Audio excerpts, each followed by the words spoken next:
from the Library of Congress and the Smithsonian National Museum of African American History and Culture.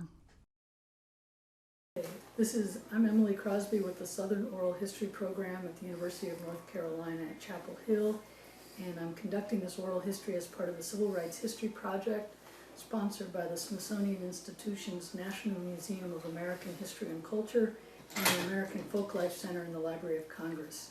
Today is August 23rd, 2013, and we're with Ekwueme Michael Thelwell at his home in Pelham, Massachusetts this morning, and I'm here with John Bishop, who's the videographer. Thank you, Professor Thelwell, for doing the interview with us. Thank you, Professor Crosby. I'm happy to do this interview, and I can't think of an interviewer I'd be happier to do it with than yourself. You do me honor, sir. I'm a humble servant to the truth, Professor, a humble servant to the truth. Can you tell us about your family and growing up in Jamaica? Yes, I could, Would you? if it were necessary. My father, as a young man, came to the United States and spent some considerable time there, and was quite a legend. As I walked through New York, through Harlem, people would say, you're his son, and they'd tell me stories about my father. He was a very dramatic figure. He had a deep, booming laugh, an obvious love of people. He was 6'4", 240 pounds, which in that day and age made him a giant, right? Though he was built like a professional football linebacker today. In this country, he was a motorcycle racer. Motorcycles were big back in the 30s and 40s. And a trick rider. He went back to Jamaica, entered politics, was elected in his constituency, was very, very popular with the people because he was generous and kind. And people said if he hadn't died at the age of 44, he probably would have been prime minister of the country. And there was much speculation that his death was a consequence of political conspiracies and wickedness, which is the way people tended to think. My mother was an amazing woman because she brought the three of us up after my father died. Interstate, so a lot of his property was hung up, all kinds of litigation and bureaucracy. And she raised 3 children, sent us to the best school in the country. My brother became an engineer, went to the University of Michigan on an athletic scholarship. And he was 6'5" and very black. But he was an excellent athlete. He represented the country in track and field when still a high school boy. He played on the national soccer team when still a high school student. And my mother, who was imperious, had been told that such a thing as athletic scholarships existed. She collected all his clippings, flew to this country, went to the University of Michigan, walked into the athletic director's office with all these clippings, trying to remember the guy's name. And when she walked out, my brother had a scholarship. So my brother arrives there and is running track for Michigan. That lasted 1 year. Didn't last as long as a year because the academic advisors to the athletic department told him that he should major in physical education and become a coach. I mean, here he had this big black guy with a Jamaican accent. Obviously, phys ed is the major and he should become. He said, no, you must be out of your mind. I came here to become a civil engineer. He said, oh, no, you got to major in physical education. You can't handle civil engineering. So he told him to kiss his behind and gave him back a scholarship and stopped competing and worked his way through Michigan. And 5 years later, he graduated with a bachelor's degree in civil engineering, a master's degree in sanitary engineering, and another master's degree in environmental engineering. But I do have this great picture of him running against, as a freshman, running against two seniors. They were dead even, so it had to have been the first hurdle. And on one side of him is Len Barney, who went on to great fame in the National Football League. And the other side of him is Herb Adderley, who also went on to be a first-rate defensive back and maybe a Hall of Famer. And there's my 18-year-old brother right in the middle of them running like hell. Did he miss it? Did he have any regrets about walking away from the athletics? He never expressed any, but I can't see how he couldn't have. Is he an older brother or younger? Younger brother. Yeah. Actually, his story is really interesting because he was 3 months premature. He was born at 6 months and only weighed 2.5 pounds. So some members of the family are looking at this little creature saying, he ain't never going to live, throw him away, dash him away. But my mother fed him with an eyedropper from one of those little medicine bottles. That's how she fed him. And he not only survived his 3.5 pound birth weight, but he grew to 6'5" and was probably the most phenomenal schoolboy athlete the country ever produced. Wow. And also, as an excellent environmental engineer, he went back and set up for the government, the Department of Natural Resources and Conservation in the Jamaican government, and was a consultant to the United Nations in that field until he prematurely died at the age of about 60. Yeah. When you came to this country, did you have much sense of the civil rights movement? Was that something you were thinking about at the time? I had some sense of the racial circumstances in the country. And I had a deep-seated dread of the South. One of the books that I'd read in high school was John Oliver Killings's Young Blood, which is a very powerful book. It had such an effect on me. And also the kind of romances of, who was this black guy who used to write all these romances, The Foxes of Harrow? Frank Yerby. Okay, yeah. So I had a serious fear and dread of the South.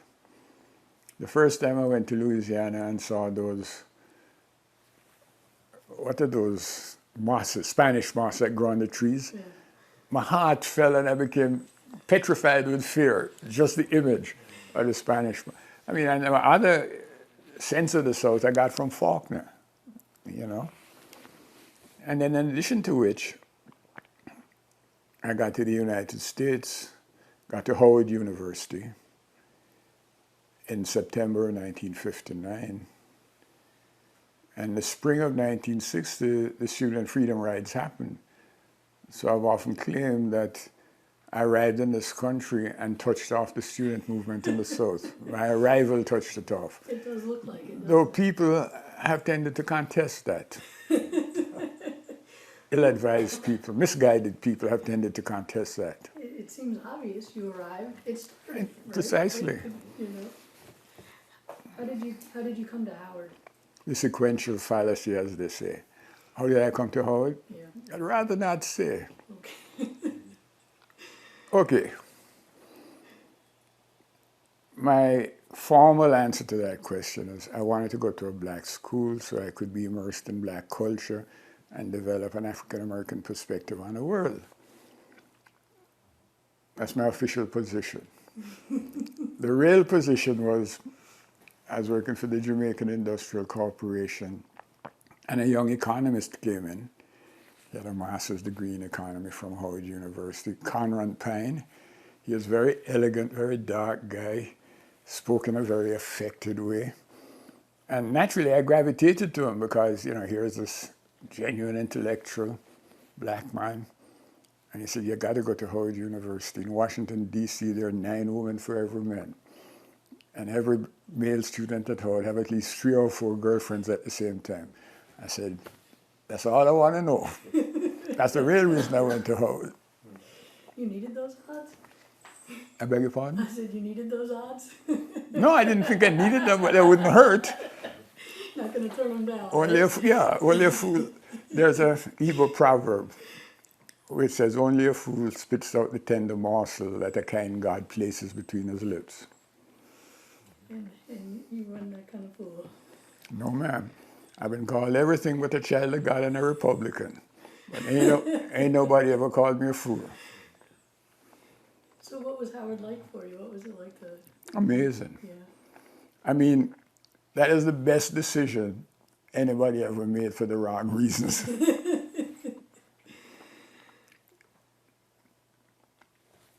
You know, anything people want to know about the student experience at Howard, they can read in Carmichael's book, Ready for Revolution, who was at Howard with us, as was Cortland Cox, as was Charlie Cobb.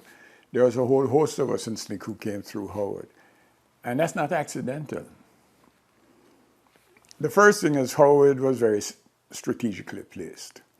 Being in the nation's capital, and as you know, the only federally supported black institution in the country, which created interesting political problems. Because the people who control the Howard University budget were all Southern congressmen, all Dixiecrats, all white supremacists and segregationists. So that, for example, in the 4 years I was here, and a member of NAG, NAG was never a recognized student organization. The NAACP was a recognized student organization. The French Club was a recognized student organization. The German Club was a recognized student organization, but NAG was not. And we found that very distressing. But it turns out that President Mordecai Johnson and then later President Neighbors knew exactly what they were doing. So when they went to get their budgets from Congress and people said, all them young Negroes running around the place being so disruptive, can you control them? He said, but Mr. Congressman, Mr. Senator, I've scrutinized the student organizations at Howard University very carefully. There is no nonviolent action group there, sir, and such an organization doesn't exist as far as our records show. It must be young people from Georgetown and George Washington and those other schools. As if. But it gave us an excellent issue around which to organize, because every year we mounted a large campaign to get NAG recognized. And I have to tell you, in my own case, I wasn't even aware of the strategy of protecting us that the university presidents were doing. So we thought for an expression of Howard backwardness and reactionariness, that they wouldn't recognize us. And we struggled. And even students who weren't very politically active, the bourgeois fraternity, Greek letter students, when we started saying, how come this nonviolent action group isn't recognized, they would turn out and demonstrate in our favor. The student government would make statements about our being recognized. But the university held very firm. We were never recognized, so we didn't formally and officially exist. At what point did you understand what they were doing? Long after I had left. But I understood enough to be grateful for the issue to organize around, because we could get the school year started with a political confrontation with the administration. And draw people to the organization. Right, precisely. You need an issue to organize around. So NAG seems like one of the strongest of the student groups that was a SNCC affiliate, at least sort of over a long period of time. Do you think that's accurate? Well, that depends on what you mean by strong.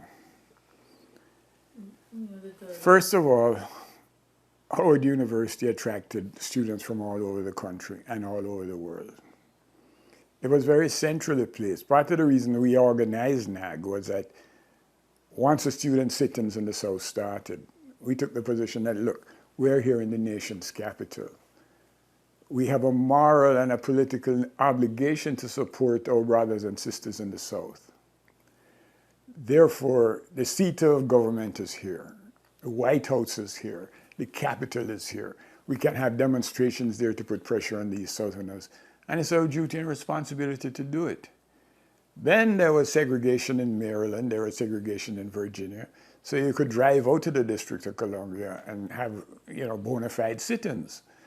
And so we said it would be a failure of our responsibility to history if the students at Howard were active in that way. That's number one. Number two, there were professors there. Unfortunately, there's a historian whose name I'm not going to remember, who gave us very contemporary readings, political readings. And there was a level of instruction among certain of the faculty there that was very focused on social issues and very focused on educating us as to the state of the world. And in addition to which, a healthy percentage of the African American students came out of the Deep South. For example, there's Cleve Sellers, who came from South Carolina into NAG. And Cleve was sent to Howard by his parents because white folks had warned them in the community that if he continued agitating the way he was agitating, he was probably going to come to a very bad end. So they send him out to Howard to safety, and the first thing he does is jump off the bus and joins NAG, and comes back down south. And that was also true of Henry Thomas. Henry Thomas came from Fort Augustine, Florida. And he maintained a constant protest against the discrimination and apartheid that surrounded them there. As a matter of fact, a friend of his joined our department, Playthel Benjamin, and said, he and Frank were very close growing up, and Frank was so principled, he said, the only entertainment we had in Fort Augustine was to go to the movies on a Saturday, where we had to sit up in the crow's nest in the segregated area. He said, and from the time Frank was about 14 years old till he left high school, he refused to go because he refused to pay his money and be discriminated against. That's the kind of principle he had. And he was a big, burly guy, still is tall, big, and had a scholarship to play defensive end, I believe, at the University of Wisconsin. And instead, he came to Howard, worked in the cafeteria, didn't have any scholarship, didn't play football, and joined the movement. So there was a mixture of young people at Howard, some of them from the Deep South. Lavon, I'll never forget him. He was in the room next door to me. He was from Birmingham. He was a short, wiry little black guy who was a veteran. And he was the first one who told me about conditions in the Deep South. I was a freshman just off the plane, and I used to talk to Lavon. And I said, you're from Alabama, my brother, tell me about it. And he educated me. He told me about Tuskegee. He said, man, in fact, them niggas at Tuskegee, he said, they're making good money, they're professors, so they have new cars. But if they leave Tuskegee and go into the rural, they put on a chauffeur's hat to drive their cars through because a nigger in a good car is going to have a heap of trouble from them crackers. I said, good God Almighty. He said, oh yeah, man, they all carry their chauffeur's hat with them. So it looked like they're driving white folks' cars. And then he said, and we got a police chief. Now this is 1959, September, right? So it predates it. And man, he's a mean cracker. I said, yeah? What's his name? Bull. I said, what's his name? Bull. And he only got one eye. They say some nigger took his eye out in a fight, and he do hate black people. I said, what's his name? He said, Bull Connor. 1963, I would discover whom he was talking about. So and a lot of other stories like he told me that really educated me and terrified me. And he also taught me something about the educational policies of the South, because I didn't have much money. Once we got there, if you want to see cultural shock and trauma, it's the first time that students from the Caribbean go into the cafeteria. Now, the prices in the Howard cafeteria were dirt cheap by American standards. But when somebody said, man, do you see what it cost me for breakfast? It cost me $1.50. $1.50 in Jamaican currency was what you'd eat on for a week, you know. So I had to learn to cook very quickly. So I was very broke. My father was dead. My mother didn't have much money. Though she sent me a regular stipend every month, which required some sacrifice for her. And it translated into $30 a month. So that was my income. Right, but she sent it every month. So we had to find different things to do. I used to cut hair in the dorm. And the head of the dorm came up and told me that the Barbers Union in Washington, D.C. had heard about it and was taking steps to have me stopped. And for a while I believed them. Then I said, they got to send the lawyers that I got to eat, you know. Well, we're talking about Laverne. Once a month he'd come and say, Mike, you look hungry, I'm gonna buy you a steak. And we'd go up to the Kenyan grill and he'd buy me this T-bone steak that cost, I think, $2.50, which was a hell of an expenditure for one meal. And he says, Mike, enjoy your steak. Enjoy your steak. The great state of Alabama gives it to you with their compliments. And I said, what are you talking about, Laverne? He said, look, man, them crackers don't want us to go to their little white school, so they pay me money to go to school out of state. So he had both his stuff from the military and the stipend from the state of Alabama, which gave me a steak once a month, you know. So you're grateful to the state of Alabama for Undying gratitude, permanent and undying gratitude. Yeah. Don't say that nobody ever benefited even slightly from racism. And sometimes Laverne would buy me 2 steaks. Have another one, Michael. Still look hungry. On the state of Alabama. And you did your best to pay back the state of Alabama, right? Well, I thought I owed it to them. Yeah. Okay, as a consequence of segregation, some truly excellent and politically active, like Professor Eugene Holmes, for example, who in the HUAC summoned him to speak and asked, what is your profession? He said, sir, I am a hired thinker. What is yours? And Eugene Holmes was good friends, or so he claimed, with Bertrand Russell. So for an occasion, he'd come to class and said, oh, I had a letter from Bertie today.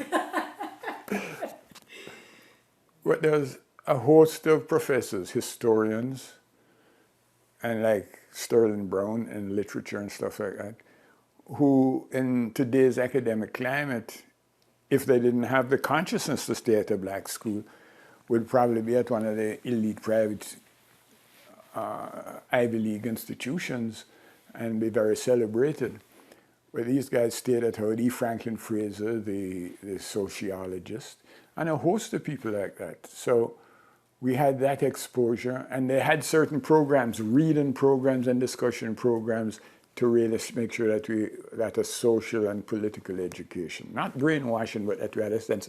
What they were really bestowing was a sense of the necessity for social responsibility on the part of young people.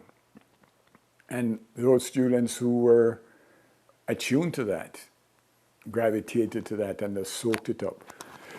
Carmichael talks about it at some considerable length in his book.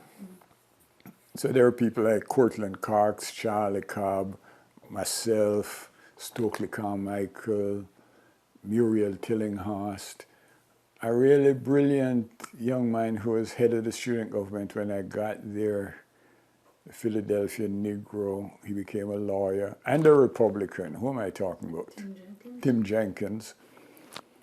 Yeah, a very brilliant young man, Tim Jenkins, who was head of the student union when I got there, student government. I had gotten there and I truly wasn't impressed with the quality of the bureaucrats who filled up the place. And when the head of the dorm spoke to us, I thought he was talking to us like we were school children. And when the dean of students spoke to us, I thought he was an imbecile. And at this great orientation meeting, up gets Tim Jenkins, head of the student government. And the most articulate, the most politically clear, the most mature speech that was made in that convocation was made by the head of student government. So Tim Jenkins immediately had a big fan in me. And he was the guy who worked to set up the orientation session for SNCC when SNCC got started, and entered into the establishment. He became an officer of NSA, National Student Organization, and directed a lot of support to SNCC. So there was that kind of a environment, intellectual and social environment at Howard. And in addition to which, and this was very important to me, being the nation's capital, it was the site of embassies. And Jamaica became independent while I was at Howard and set up a Jamaican embassy. And Ghana had a Ghanaian embassy. So there was a lot of these African embassies opening, a lot of Caribbean embassies opening. So there was a locus somewhere within the diplomatic life that might have, in terms of world politics, rated very low. But we had embassies, we had ambassadors, we could go visit them. And we did. The population at Howard was very interesting. I only realized after I got there that my dentist back in Jamaica and my doctor back in Jamaica had all been educated at Howard. So Howard University had educated a lot of the medical professionals and architectural professionals and engineering professionals in the black world, because it was a school that was affordable. You know, the fees were very, very low at that time, and it played a role across the black diaspora that was unique in American educational history. So that I think there were about 8,000 students at Howard when I was there. And I would say that 10 or 15% of them were from Africa. And another 15, maybe 20% of them were from the Caribbean. So that what you had there was a community of young black people. Large numbers who the African Americans were from the South or from Chicago or New York. And a lot of young people. I mean, who was that Ghanaian politician who was assassinated early? He was next to Jomo Kenyatta in importance. Not Lumumba, he was Congo. No, Lumumba was a Congo. This was a handsome young lower man. Mboya, Tom Mboya. Okay. All right. The Ghanaian political leader, Tom Mboya, handsome young lower man. His brother, who looked just like him, was at Howard with us, you know? I mean, Bad Rustin brought the president of Zambia, Kenneth Kwanda, to talk to us. Mm-hmm. And Kwanda came in his book jacket and khaki stuff. And I remember when Bad introduced me and said, and it was said in Zambia that Kenneth Kwanda, the prime minister, met a lion in the forest and the lion blinked.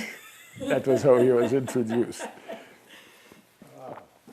So it was an extraordinary heady ambience. And you'd have had to have been brain dead if you weren't inspired by the environment of Howard at that moment to take political action. And we were. But we preface that by your saying NAG was one of the strongest groups. And I didn't know what you meant by strong. But the fact is, you know, we had a number of demonstrations. There was one I will tell you about, which has to do with the new men's gymnasium.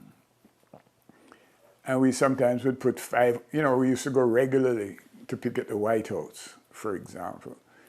And we'd secure some funds from the student government. We'd rent a bus, we'd bring it up on campus and take a busload of people down. And we'd maybe have 60, 70, 100 people picketing the White House. We went to all the core demonstrations. So we managed to be very active. And on this particular demonstration, which concerned the new men's gymnasium, which Carmichael talks about in his book, We turned out maybe 1,000 students from Howard into the streets. We're active on the Route 40 demonstrations. We're active on everything that came down because it always had a national focus and locus. We had reason to take to the streets, and we did, and we organized constantly. As I said, it was our historical and revolutionary duty. So I was very amazed when I was working on the Carmichael book, and we said, we've got to find out who the membership in NAG was. And it turns out that the membership in that organization in the 4 years I was here never exceeded 40 people. But, I mean, as the people who would come to meetings, who would plan programs, who would do all the organizing and work. And yet those 40 people in a student population of some 8,000 managed to, in not insignificant ways, affect history.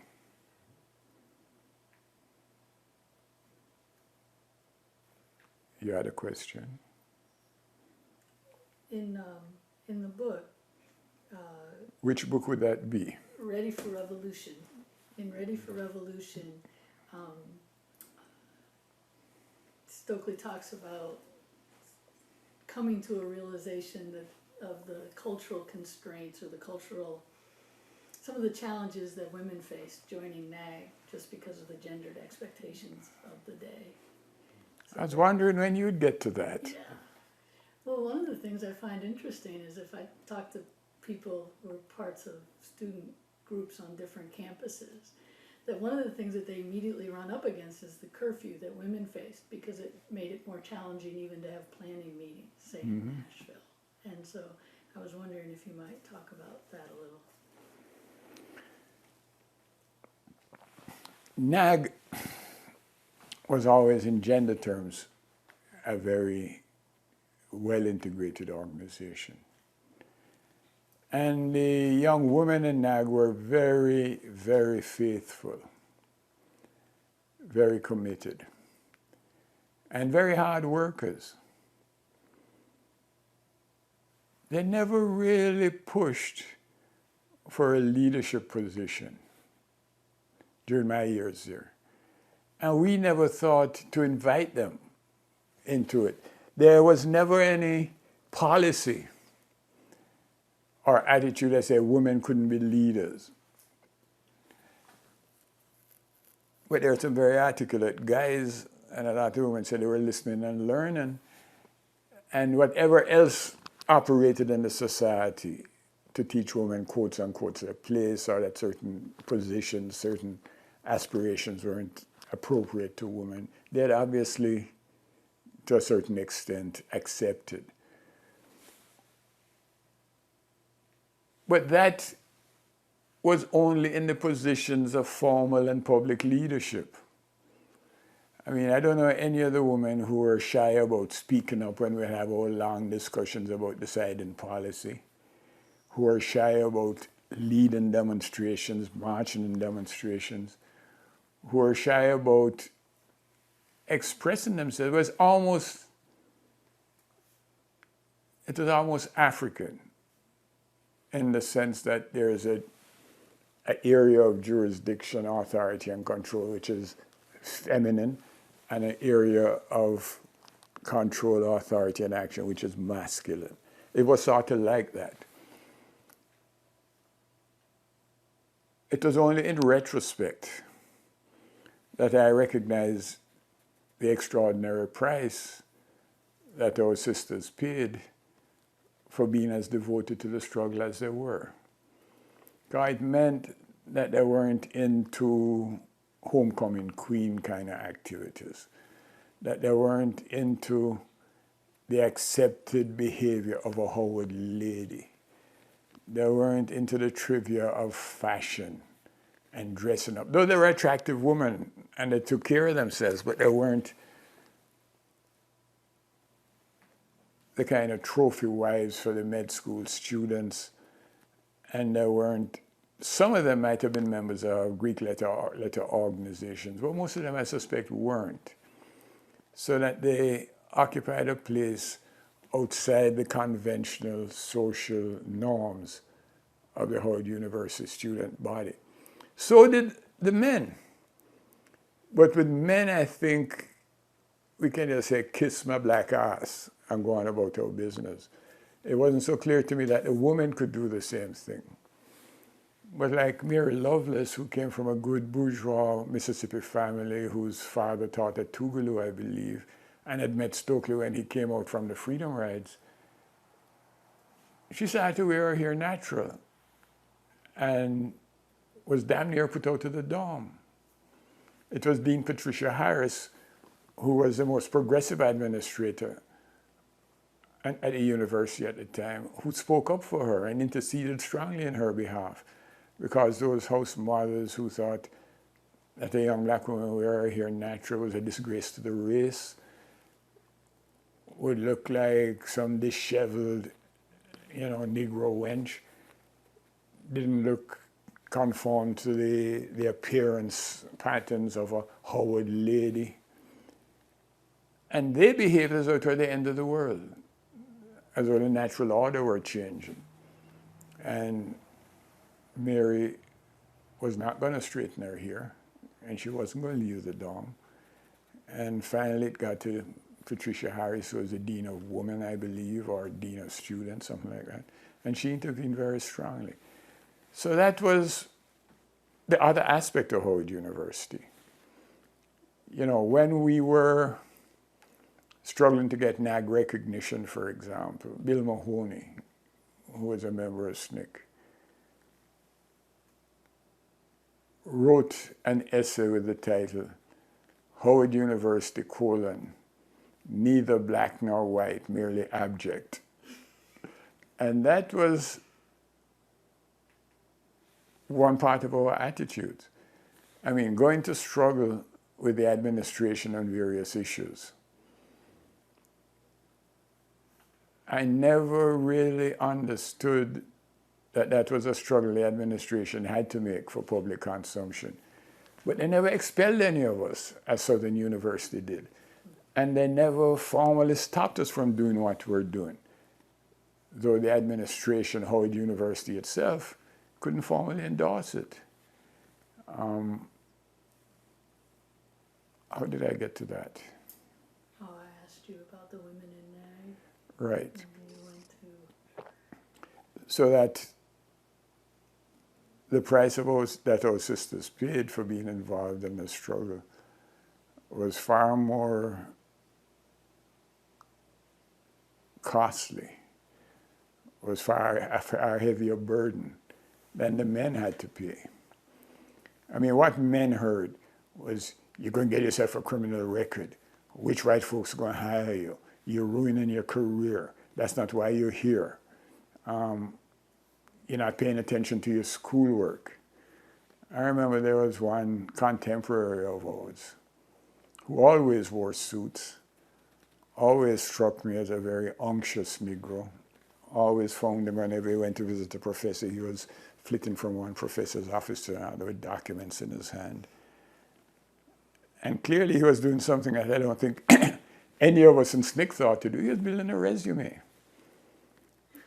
And he was said to be very smart.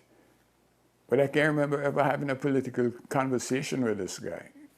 So I didn't exactly hold him in contempt, but I didn't have any regard for him. Well, he went to Harvard Law School, of course. And if I say this, I'll probably identify him, but I think was head of the New York Lawyers Association.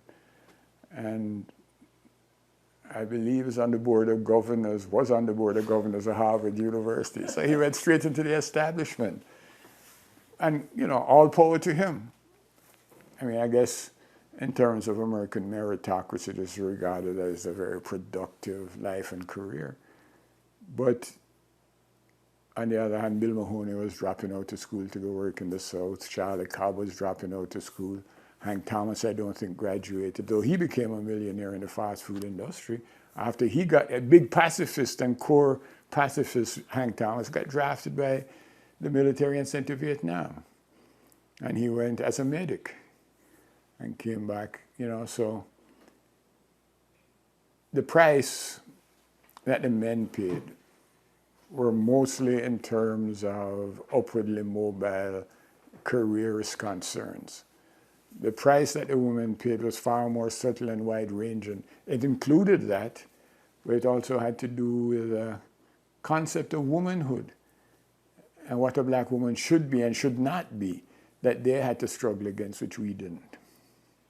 Muriel Tillinghast told me that when that was going on with Mary Lovelace, that Stokely asked her to wear her hair natural too, as a support. Did she? She said she did. She had to figure out what it meant. Muriel was very active, and she was head of the NAACP.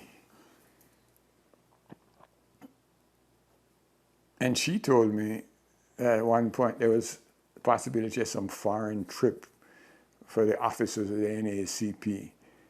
And the male students in the though she was president or vice president, the male students made up the delegation to go on this trip and left her out. And she went to Stokely and said, here's what they're doing. And Stokely said, that ain't going to stand. And Stokely went and intervened in some forcible way. And she went on the trip. She told me that story. Oh, that's interesting. Well, she told me that I think that her first sort of connection with MAG, that she went on a demonstration without really thinking it through, or went to a meeting or something. Wasn't sure why. And before she left that meeting, Stokely had said, well, we need you to do X, Y, and Z. And she was like, I had no idea how or what, but he walked me through it and I did it. And that was sort of how she described the interaction. Well, the woman, really came through. I don't think any of us got to Howard with any extensive training in radical political activism. By that I mean, how do you write a press conference? How do you get the attention of the press? How do you conduct a nonviolent protest? How do you deal with the police? How do you negotiate and maneuver around the administration? We didn't come with that experience. I mean, I told you that Hank Thomas and Cleve Sellers came from resisting in individual, private ways in the Southern context out to which they came. But we developed political skills very fast. And I think that is what Muriel Tillinghast was telling you about her themselves. And if we're talking about Howard, it would be incomplete and inaccurate not to talk about the influence and effect of Tom Kahn. Tom Kahn was white. Tom Kahn was a socialist. Tom Kahn was a radical political activist from New York from the time he dropped out of high school at the age of 15. Tom Kahn was gay. Tom Kahn was a roommate and I assume lover of Bayard Rustin. So he was in those political circumstances. And I got a distinct impression. I remember as a freshman seeing him, I walked into the dining commons and there's a guy in a very Italian-looking suit, didn't look American at all to me, whose hair was down to his shoulder. This is 1959. His hair, I said to myself, that's a very strange-looking white boy. And then, first of all, there were very many white boys in there. Well, that was Tom, And we got into a conversation about literature, about Faulkner, I guess. And here I am coming out to Jamaica, so what do I know about Faulkner? But he looked at me and said something like, that's really very perceptive. That's really very perceptive of you. I said, well, thank you, sir. As opposed to Bill Mahoney, for example. Bill Mahoney also had hair down to his shoulders. He looked like an Indian. And he would have been mistaken for a white guy, And he was working at the desk, work study, in the Newman's residence hall when I walked in. And he says to me, tell me, sir, does the Kantian imperative also include dialectical materialism? I said, are you serious? Those were the first words that came out of his mouth as freshman. So anyway, but Tom came, I was saying about Tom. And I had a distinct impression after I got to know him and see how he operated. That was a political decision in the socialist left. And I said, okay, Tom, you should go to Howard and try to guide the movement. Bad Rustin was very active in nonviolence and in socialist politics, and Tom was very active. And he had all the skills. He had more experience than we did, so that is what happened. You know, you talked about sort of the price that women paid in terms of their sense of womanhood, and that seems to come up with men in relation to nonviolence and how that was perceived or how people grappled with that at times. Well, that used to raise this ugly head. I used to go work in a factory some summers, and I came back one fall. I was wearing this little kind of straw cowboy hat pulled down this way. I had wearing my jeans, my cowboy boots, with my sleeves rolled up, and maybe a vest, a denim vest. So it's a very macho image, though I never thought of it in those terms. That's how I saw myself, you know. And I went to my first demonstration, and Tom jumped on me. He says, "Where the hell you think you're going dressed like that? You're coming on here, this kind of macho posturing, you're going to invite violence." I said, "You mean my dress has to be non-violent? What the hell are you talking about?"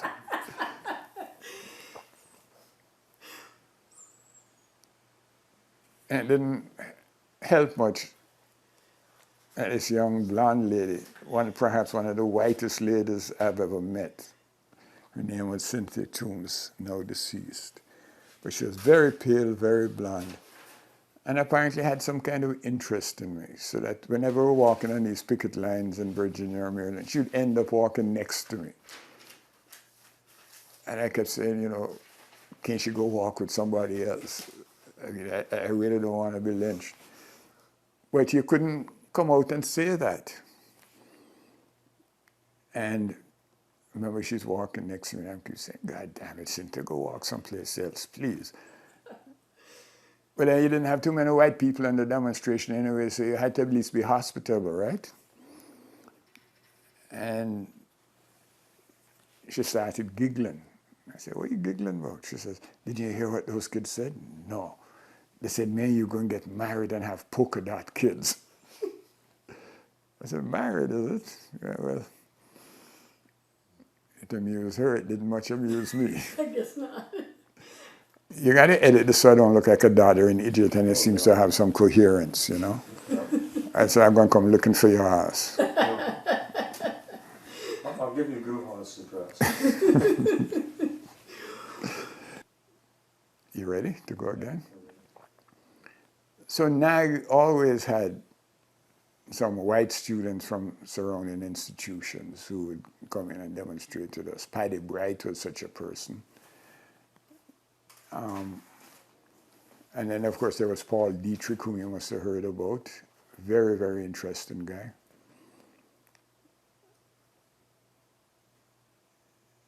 And there was a day that Malcolm X came to speak at Howard. Now, this had been organized by Bayard, as I later discovered. It was supposed to be, we couldn't bring Malcolm X. We had organized something called Project Awareness to get a certain kind of political discourse going on campus. But the university administration had to deal with those rednecks on the budget committee and these southern congressmen. So they couldn't allow certain activities, and they couldn't endorse it. So we couched Project Awareness as in freedom of inquiry and this educational content. And I can show you some stuff about that in a minute. But when you're bringing certain controversial figures, you couldn't give them a platform. But what could you do? If you couldn't give them a platform, what could you do? Argue with them. Present them in a debate. So you had to have the opposite position represented. So for example, we got Herbert Abtaker, who was the chief theoretician of the Communist Party USA. I've always wondered what the real job, the job description of a chief theoretician was. I'm paid to think. But anyway, he came, but when we brought him, it had to be a debate. So we brought the chairman of the Socialist Party USA to discuss democracy and socialism and that kind of stuff. So when Bayard came, no, when Malcolm came, it had to be in a form of debate. We couldn't just give this renegade, racist, separatist a platform. So he had to debate Bayard. Though talking about it with people like Ed Brown, who recently died, and people who were there, we'd never seen Bayard conduct a debate that way. He threw it, threw the fight. He spoke briefly and perfunctorily about his position, about integration and the working class, black people making alliances with the labor movement and integration of the society. He spoke for about 10 minutes and shut up and said, because the minister has a more difficult position to argue, I will yield the rest of my time to him. I said, Bayard never gives up his time to anybody. So Malcolm just jumped in and said, I come to you in the name of everything that is eternal, the black man. And the whole audience of young black students from the West Indies, from Africa,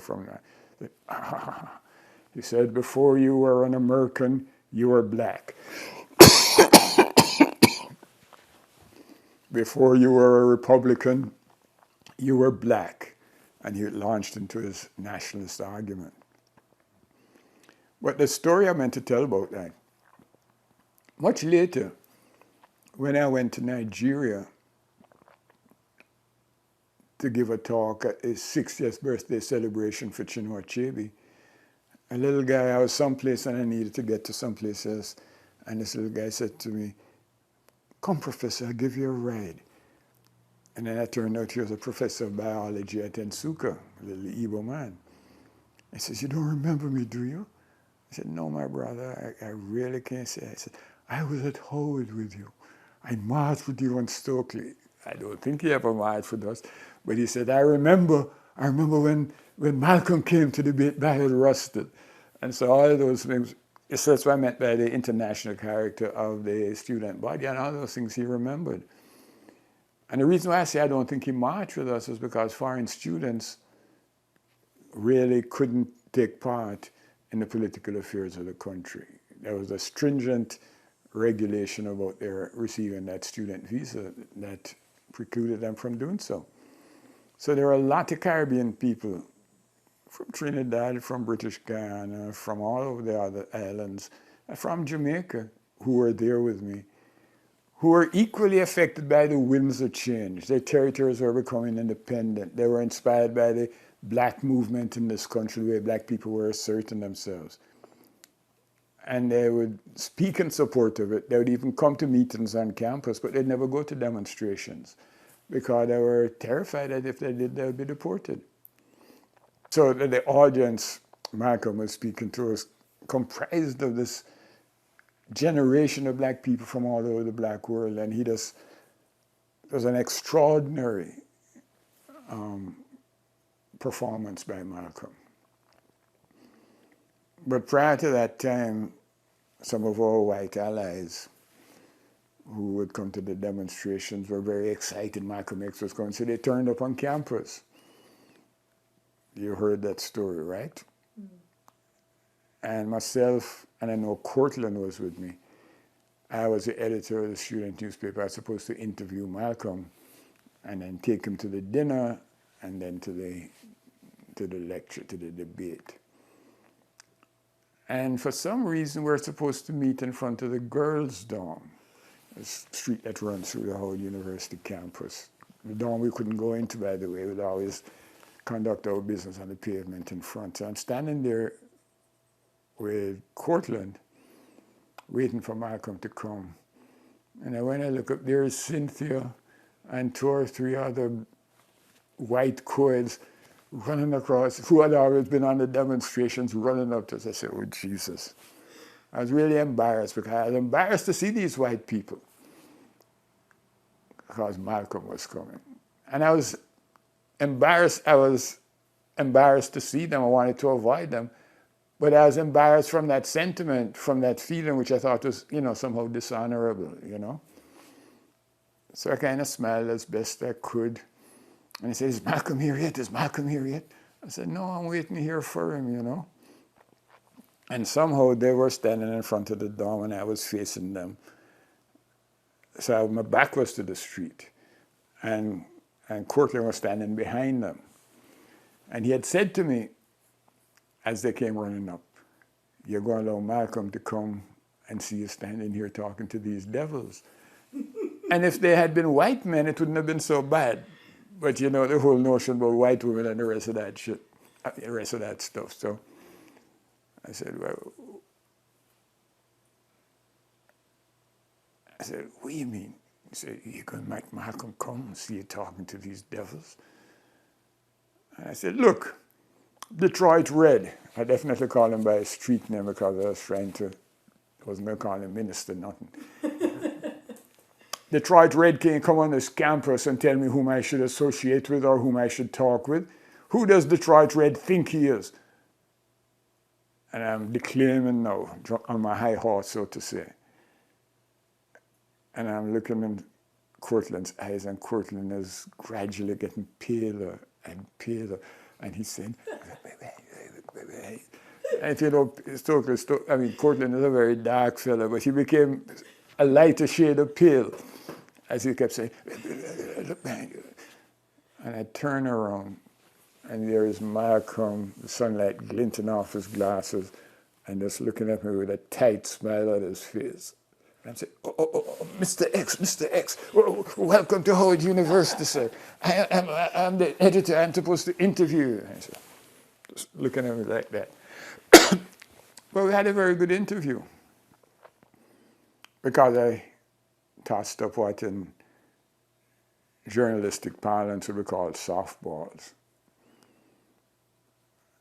I mean, I said to him, is it true that your position is that the Negroes over this country are not really American citizens? Can that really be your position? After all, they're native to this country. He says, my young brother, just because a cat has kittens in an oven, don't make them muffins.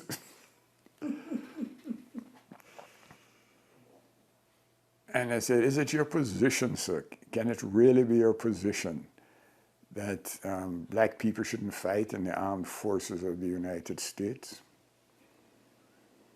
And he says, well, if I see a bunch of bears have a bunch of wolves trapped in a cave,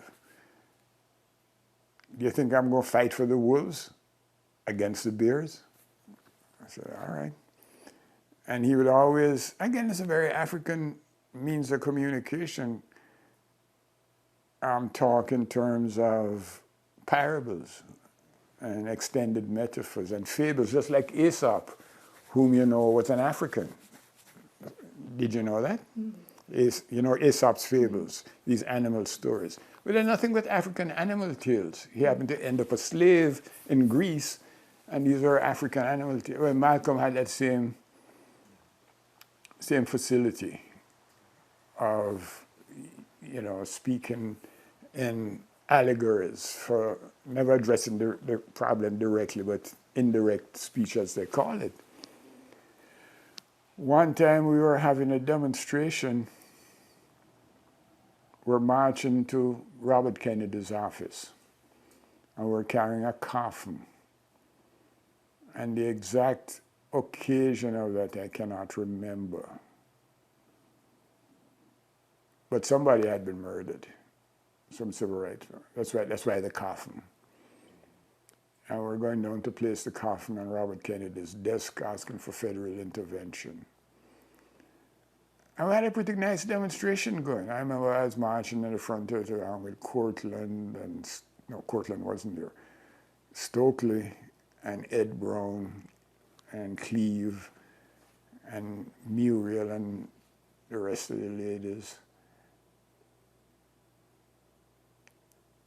And we're walking down the road, and there's this tall, lanky fella with his arms crossed, leaning against the light post with a very cynical grin on his face. And so, hey, that's Brother Malcolm. So we left the demonstration, went running up to him. This is after I had interviewed him at Howard, right? So he knew him. He recognized us all. I said, Brother Malcolm, how'd you like our demonstration?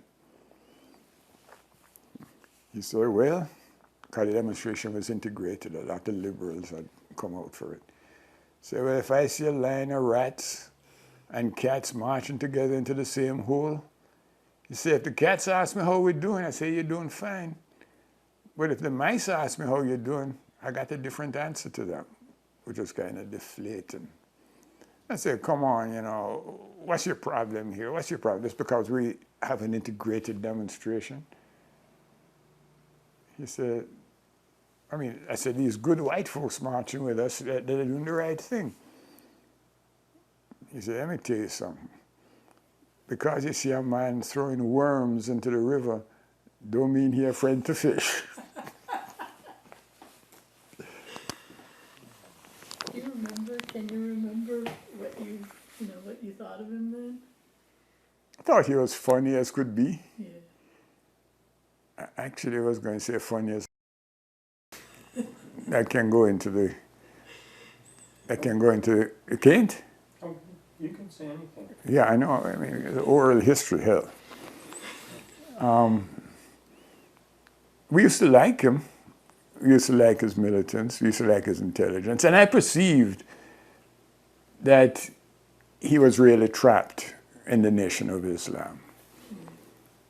If you want to listen carefully to him, every time he had to, which he had to do very frequently, hit that.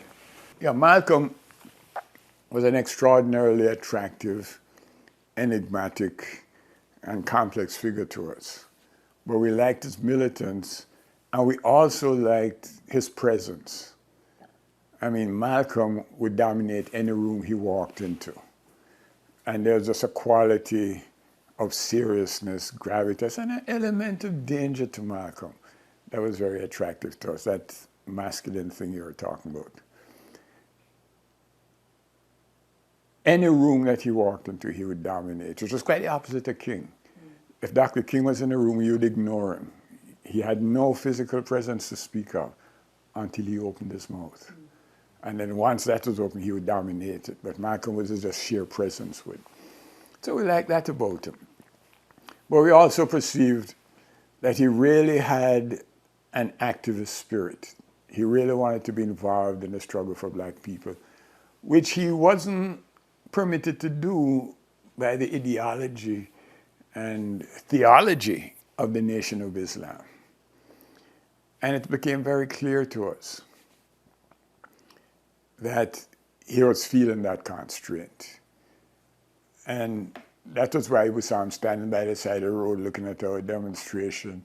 And he had those funny, dismissive things to say. But as we walked away from him, I had a sense that he looked very wistful standing there as we were marching off to go confront Bobby Kennedy, which was not much of a... Kennedy came out and spoke to us on the pavement in front of the Justice Department, as I recall. But prior to that, Tom Kahn and Cortland had gone to sit in his office. So we had two people sitting in. And by the time we got to Bobby Kennedy's office, two officers came out the front door pushing wheelchairs. And sitting in the wheelchairs was Tom and Cortland, and they just wheeled them out.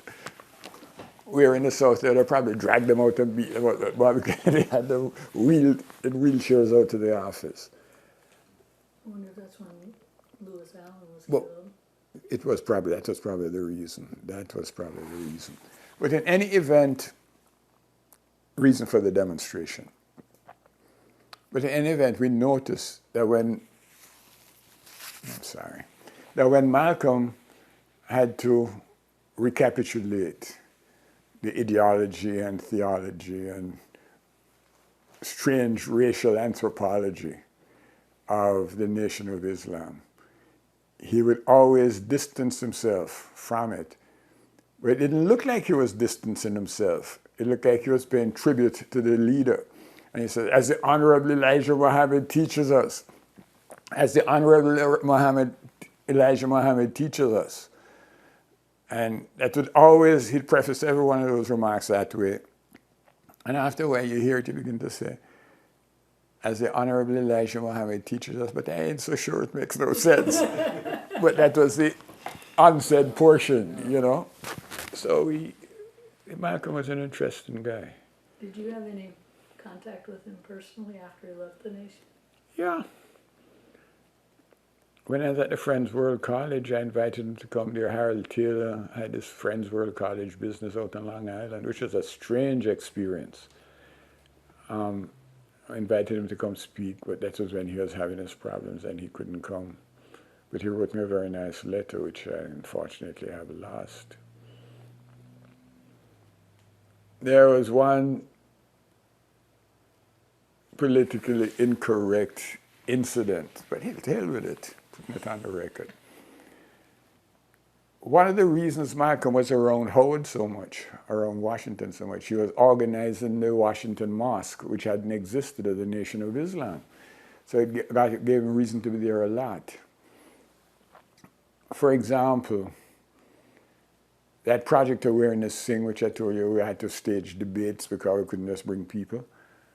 We had one very important event on the responsibility of the black writer. And that influenced me personally a great deal. Because John Killens, whose son was at Howard, he came to speak. We invited Ralph Ellison, who found it impossible to be present, not surprising. But Jimmy Baldwin came, and Pearlie Victorious. Ozzie Davis came, and again, it was really Tom Kahn who understood these kind of things. He said, well, you have to, I think Sterling Brown also spoke, and well, it's a student activities, project awareness, you should be the moderator. So I was up there on the platform with all these important people, you know, and I'd never asked for that. It was Tom who was saying, you know, because he was thinking of the politics, you got to have a student presence there and this kind of stuff. And as we were walking out of the room, there are two figures who showed up. And there's a guy with his hat kind of pulled down and trying to be anonymous and dark glasses. So I said, and it was Cortland who said to me, hey, ain't that brother Malcolm? It was indeed Malcolm X. And we ran up to him and said, hey, brother Malcolm, what are you doing here? So I don't want to recognize him. I said, what are you doing here? I said, whenever Jimmy Baldwin was talking, whenever that little brother talks, I always come and listen. And he is the one who also told Jimmy one time, you know, if I am the warrior of this movement, you are the poet. So he had a lot of respect for Jimmy, and Jimmy had a lot of respect for him. The other person who had come just to listen was Sidney Poitier. So, I mean, it was a, you know, so Malcolm was around the university, around Washington a lot. We saw him. That's how come he was on the street by the demonstration and stuff like that. And had complained to Bayard, in point of fact, that while he had been invited to Oxford and he had been invited to Harvard, he had never been invited to Howard. So that's why that debate was set up for him. But like, he was around organizing. So one day, he was there in the community around 14th Street, I guess, or U Street, what's that street? 14th and U. And he was talking to the brothers off the street. So a group of us stopped by to hear. And he was talking in some kind of a room. It wasn't a hall or something.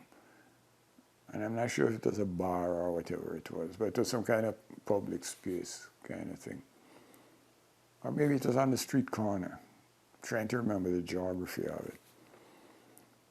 But there was an old player, black hustler, obviously down on his luck.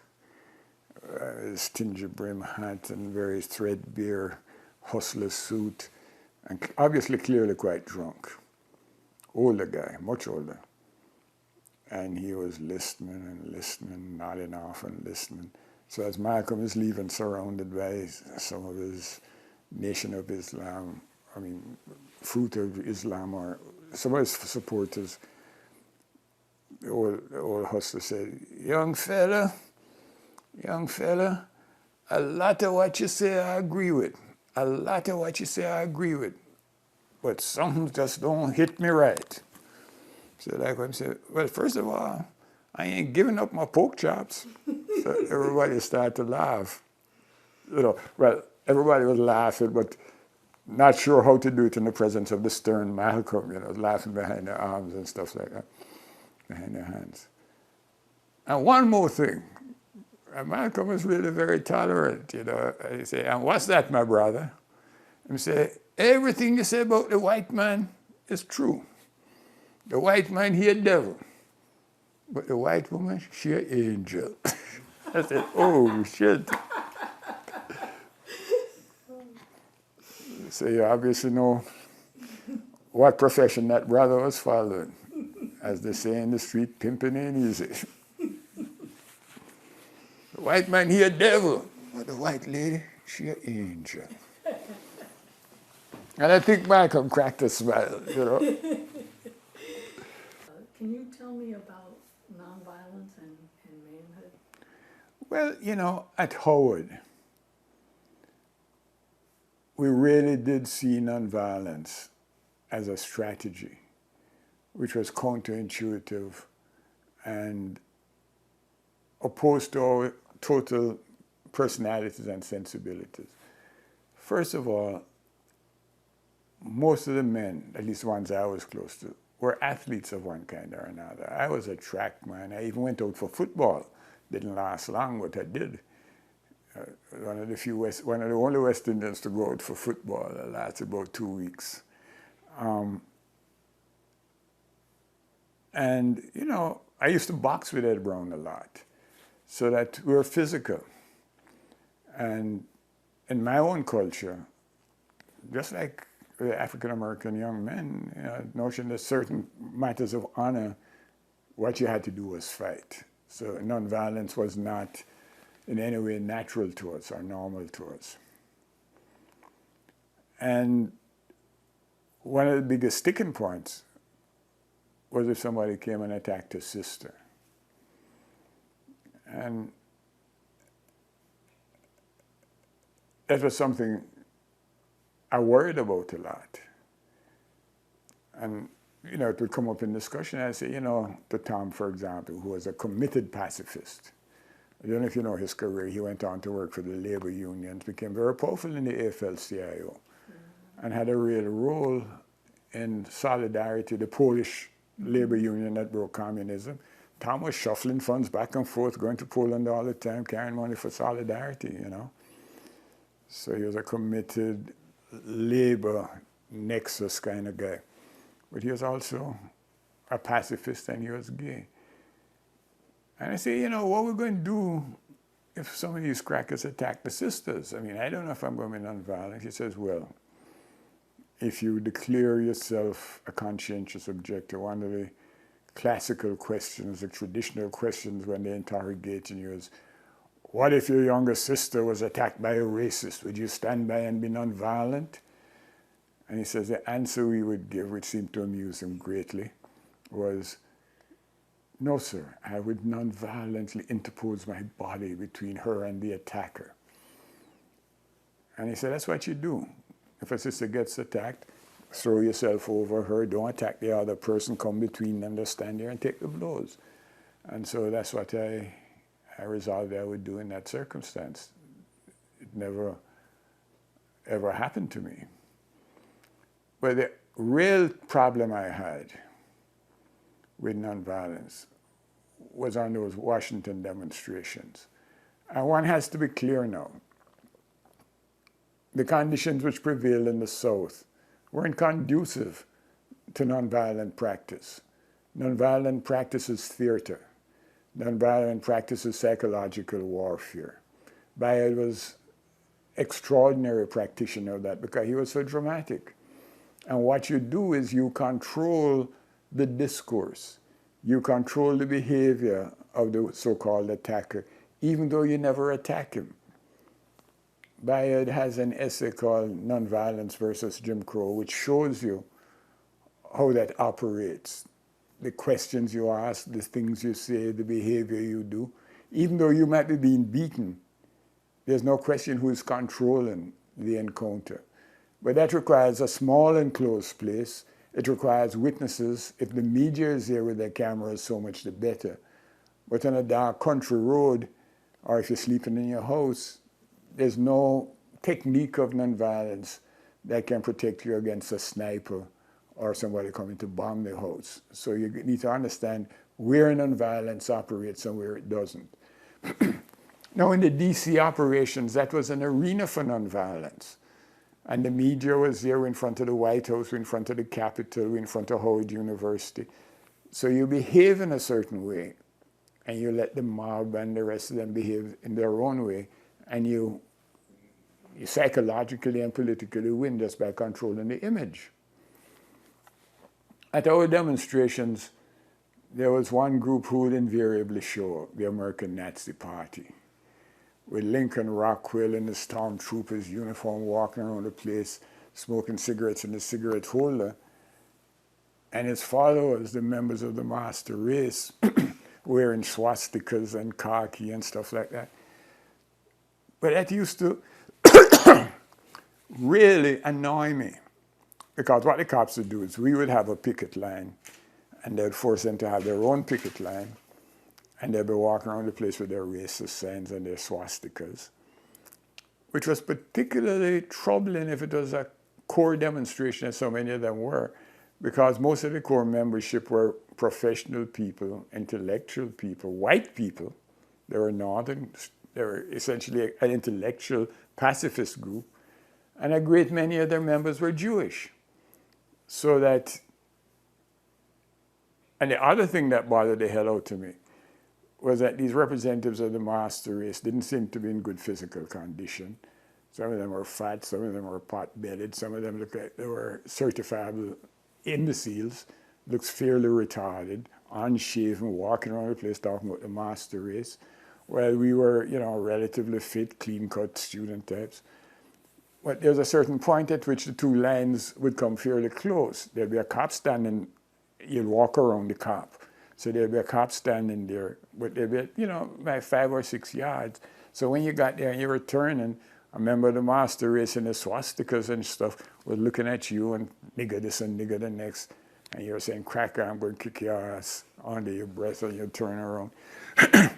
And I kept really wanting. I said, you know, if these suckers would just end the demonstrations would end at the same time. I said, if they just hang around the place so we could meet them on the way back to campus, walking back to campus, then we could really see who was the master race, which was a fairly naive form of machismo on my part. Because I'm talking about a regular fair fight like we used to have, not even a gang fight. These guys obviously had clubs, had probably guns and knives and stuff. It would be a nasty fight, it would have been ugly. But our position was, my position was, as long as we're not on a formal demonstration where we had the necessity for the discipline and nonviolence, if I catch you crackers on the way back to school, we will really see who is the master, you know? But fortunately, it never happened. I believe they got in their cars and went back to Maryland or Virginia or wherever their headquarters were as soon as the demonstrations are over. But on the other hand, in Mississippi, where nonviolence was not, unless there were not that many demonstrations, and it's day-to-day business of organizing, the question of nonviolence never became that much of an issue. Except when Charlie and Mendy Samstein said that they were in the house of one of the local leaders. I don't know if it was Mr. Steptoe, whose house it was in, or Mr. Miles. And they said the Klan was riding. And after supper, whoever's house it was, the farmers whose house it was, had a couple of sons. And after supper, he took down the shotguns and the rifles, and he gave one to each of his sons. He took one and said they were getting ready in case the Klan attacked them to defend the house. And then they asked Charlie and Mendy, you all want a gun? And that was the conundrum they brought to the meeting. They said, well, what should we have done? We're supposed to be nonviolent. well, if the people whose guests we are defending their homes and they offer us a gun, do we take it or not? And that was one of the first discussions after I went to a SNCC meeting in the South. And that discussion must have lasted 3-4 hours. And as I say, we in NAG were nonviolent only strategically. People from Nashville, for example, John Lewis and that brother from Mississippi, what's his name? And Diane Nash and people like that were nonviolent, like Core was nonviolent, as a religious, spiritual conviction. So that was a tension.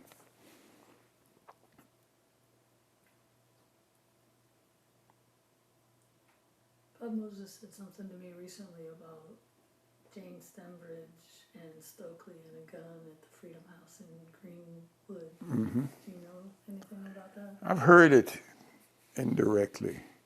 I think Stokely was sent to get the guns out. Somebody had some guns in there, and Bob sent Stokely to go recover them and get them out of the Freedom House so they wouldn't be found.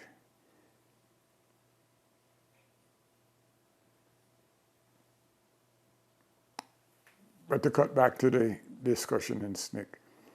So some of the people like Nashville, we're nonviolent. Absolutely, we can't carry guns. It's totally antithetical to us. Forgetting that when Bayard went down to Martin Luther King's house in Montgomery, he almost sat down on a gun sitting on a chair, you know.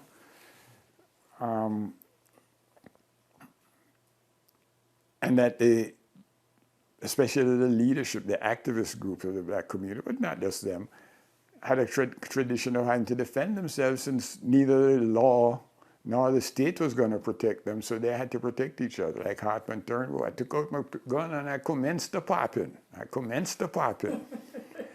So there was a long discussion in the meeting. And finally people concluded, they said, look, the organization is nonviolent, but individuals aren't necessarily nonviolent all the time. If you're in somebody's home, and the home is in danger of being attacked, and they decide to defend their home and they offer you a weapon to do so, whether you take it or not is not SNCC's business. That is a personal decision you have to make, and if you feel comfortable sitting there and allowing other people to do your fighting for you, then you do that, if that's what your nonviolence means. But SNCC has no position on what you do in that circumstance. And that struck me as an eminently intelligent and smart way to resolve the discussion. So that impressed me a great deal about SNCC. You asked me about the first time I went south.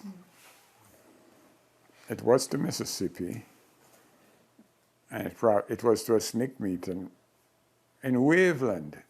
Oh, that was an interesting story. That was your first time south? Yes, ma'am. No. That was my second time south. The first time south I drove. Well, I'll tell you that story too. We're driving down. NAG car. Carmichael was doing the driving, as he always insisted on doing. Cortland was there.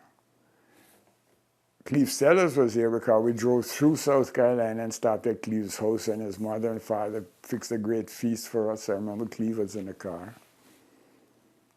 I don't know if Len Holt was.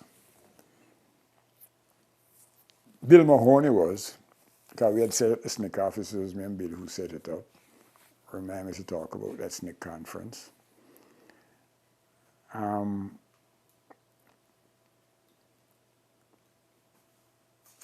And we're going now, we must have been in South Carolina, North Carolina, I forget where the hell we were. And it was the dead of night. And people were hungry.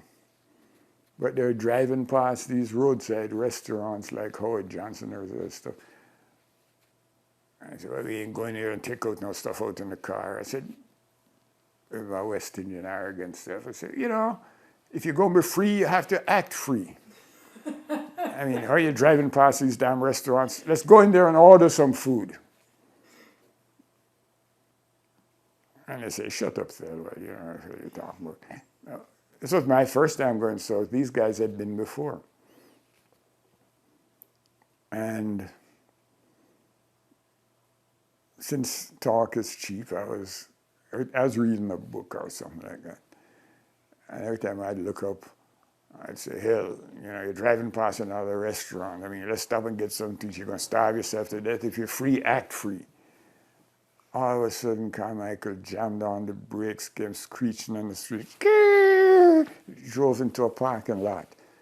I said, all right, nigga, act free. In the dead of night. So I look around. Nobody would look at me. Ed Brown is staring out the window. Nobody would look at me. I said, all right, I'm going to act free. So I jump out to the car and walk up to the restaurant. But as I approached the lights seemed to get brighter and brighter. When I walked in there, these were Southerners. I'd never seen Southerners before. They were all sunburnt. They were working class looking people. They had on khakis or jeans and big hats and cowboy boots. And they may not even have looked at me. But there are some people who did. And I had the feeling that all the conversation in this brightly lit restaurant had come to a stop. And that people were looking at me, and I was absolutely terrified. And I said, well, I could walk out and, so they wouldn't serve me. I said, fine, I ain't going to do that. So I sat down at a booth, not at a booth with a window light. And nobody came to serve me. And I think people are looking at me, and I'm getting more and more and more terrified. And I'm saying, well, I can't walk. I got to make a stand some kind of way. Am I going to demand service? What the hell am I going to do? I said, well, how you get yourself into this goddamn situation? Well, you don't just walk out of the place. I'm sitting there terrified. And when I happened to look out the window, there's Carmichael grinning at me. And Ed Brown is next to him, and Courtland, they all standing by the window to see what's going to happen to me. I don't know if they were going to rush in to save me if shit happened. They're going to rush back to the car. But I said, come on. And so I was very happy to get up and walk over to the place and go join. But I was so glad to see those guys standing there looking. They hadn't totally abandoned me. The mess that my big mouth had put me in. And so we get to the car, and there's a long silence. And I don't really want to say, geez, I was so glad to see you guys. I'm so glad you were there. But they're all quiet but smiling, I say, you're tired of acting free now, Thelwell? I said, you all shut up. But I was grateful to see you,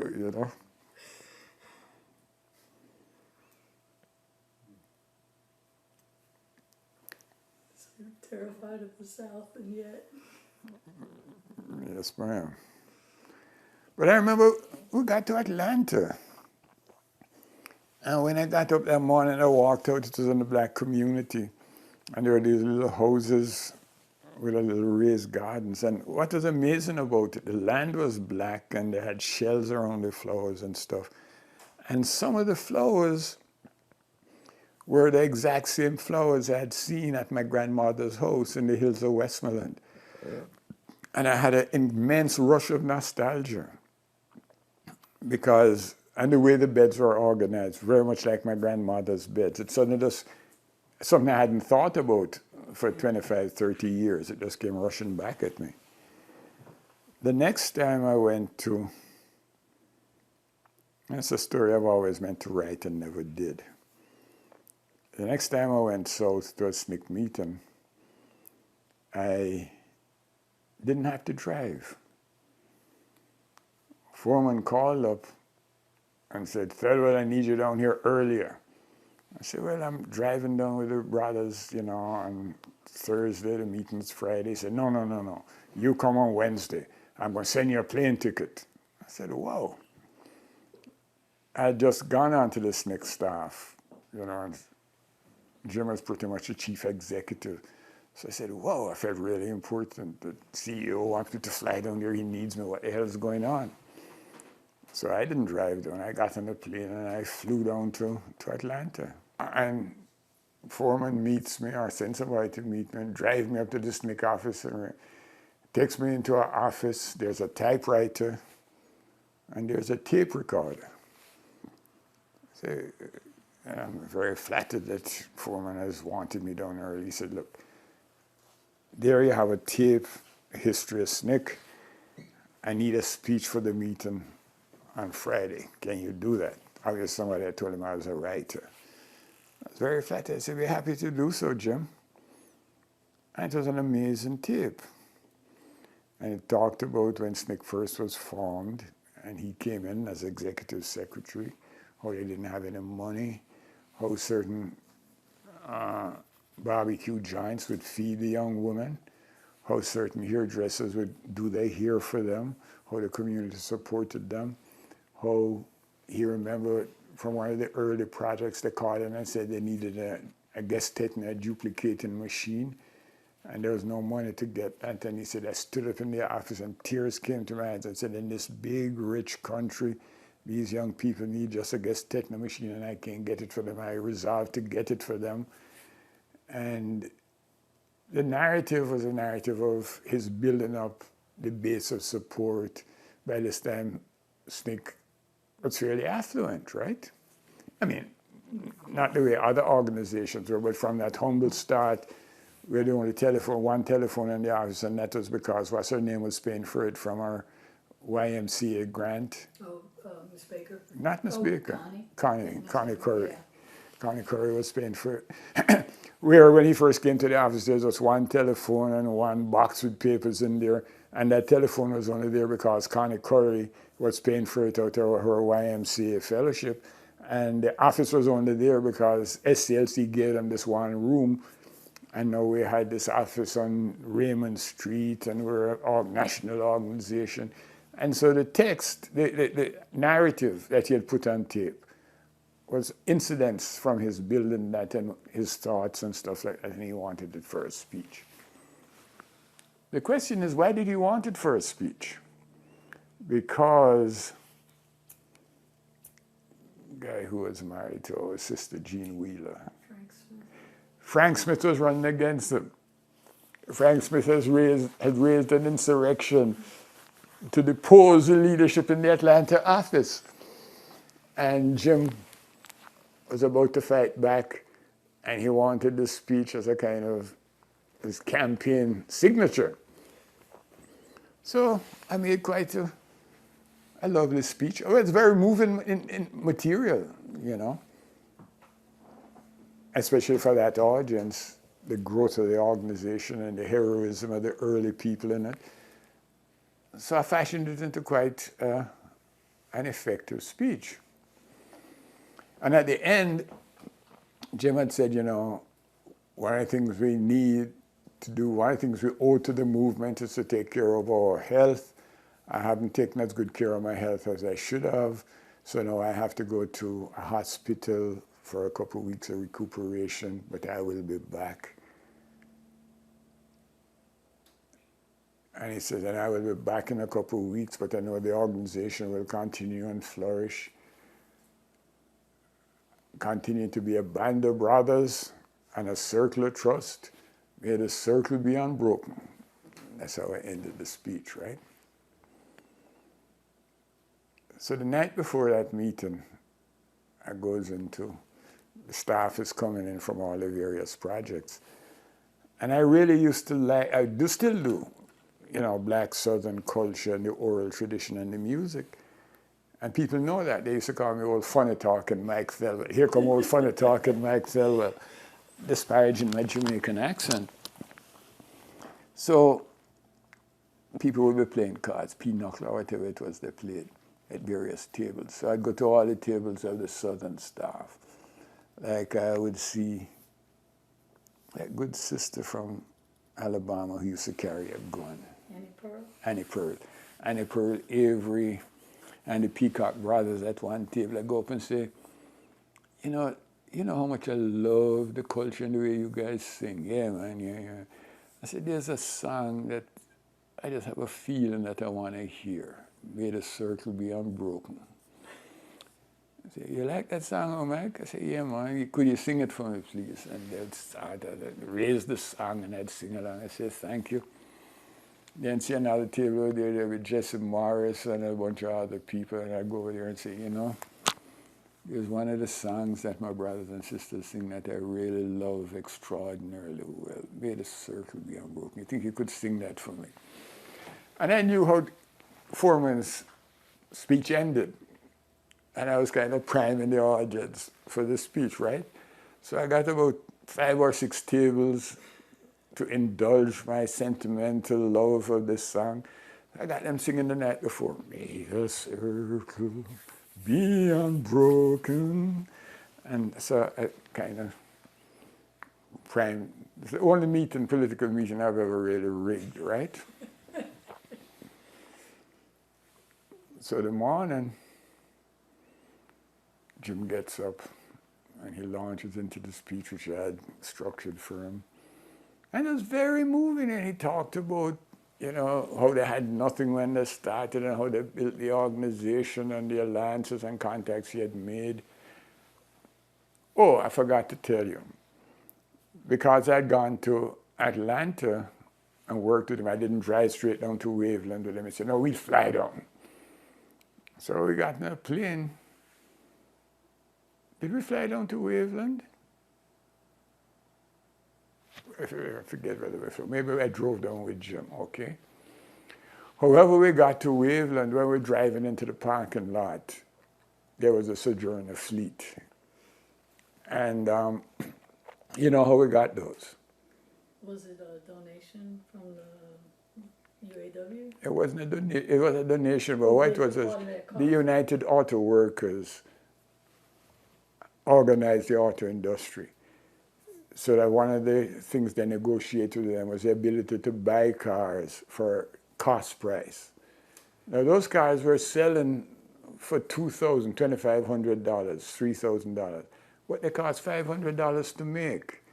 And that's the price that the UAW would pay to the auto workers for them.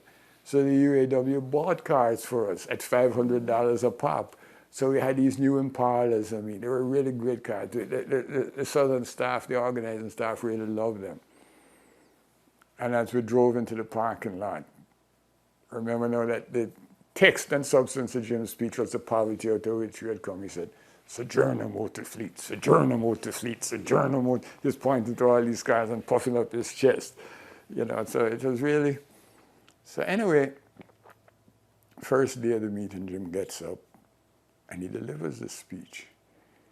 And as I say, it's a very moving speech. And he gets to the conclusion, he talks about we have to protect our health. He's going to the hospital, but he promises he will be back like MacArthur, he will return.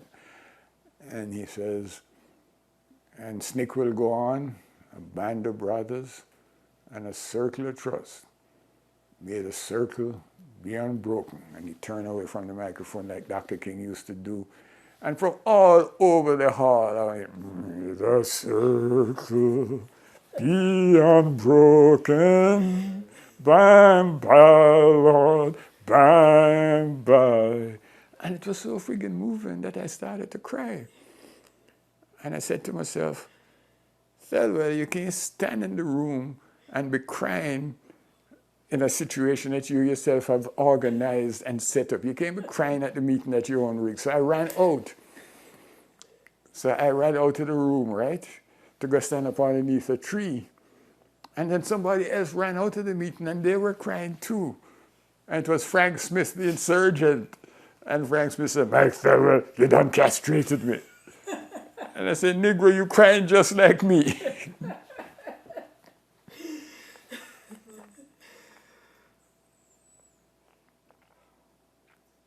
It's a story I've always meant to write.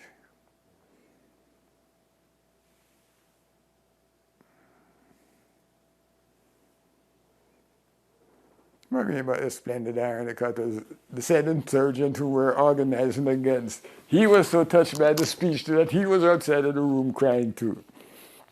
I reminded Frank of that and he never denied it. What was Frank organizing the insurgency? He wanted to become chair as opposed to Jim. He wanted to displace Jim from the chairmanship. Yes. And I don't remember what issues he had, but he was traveling around to all the various projects and talking that kind of stuff, enough to get Jim alert and a little bit anxious. I've seen versions of that speech Ah. in the papers. Would you like a copy? Or Sure. Version of it? Sure. Is it as moving as I recall it? I Or don't just know if I've actually seen the speech or if I've seen part of the, the larger story, the history of SNCC, but it describes those early days and what it looked like. I'll send it to you and you tell me. Yeah, okay. I think I've seen a couple versions, so one of them might be the actual speech that you constructed out of it. Well, if there's a good narrative, a description of that meeting, I'd like to see that. But it's how I remember it anyway. I'd never, but see, when I was reading these, I was guessing that it was from Waveland or for Waveland, but I didn't know. And so I've never heard the story. The full context. Yeah, the context for that. So Frankie, forgive you? I mean, he didn't say it in an angry way. I mean, he was crying shit, We're both very moved. Yeah. A lot of people in that meeting were crying, actually. That was an emotional meeting. Mm-hmm. But after Jim's speech, I mean, at the end of that speech, and when that spontaneous raise the song, may the circle be unbroken, I said, yeah.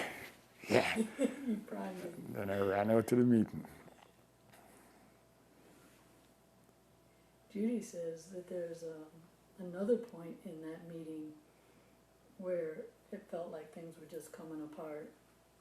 And Jean had been teaching her a song and asked her, and she's like, come on, Judy, we need to sing, That's a different meeting. It was a different meeting? That was a meeting, a summer The project. Oxford one? A summer project, when they broke into song and saved the meeting. That's the meeting, I think.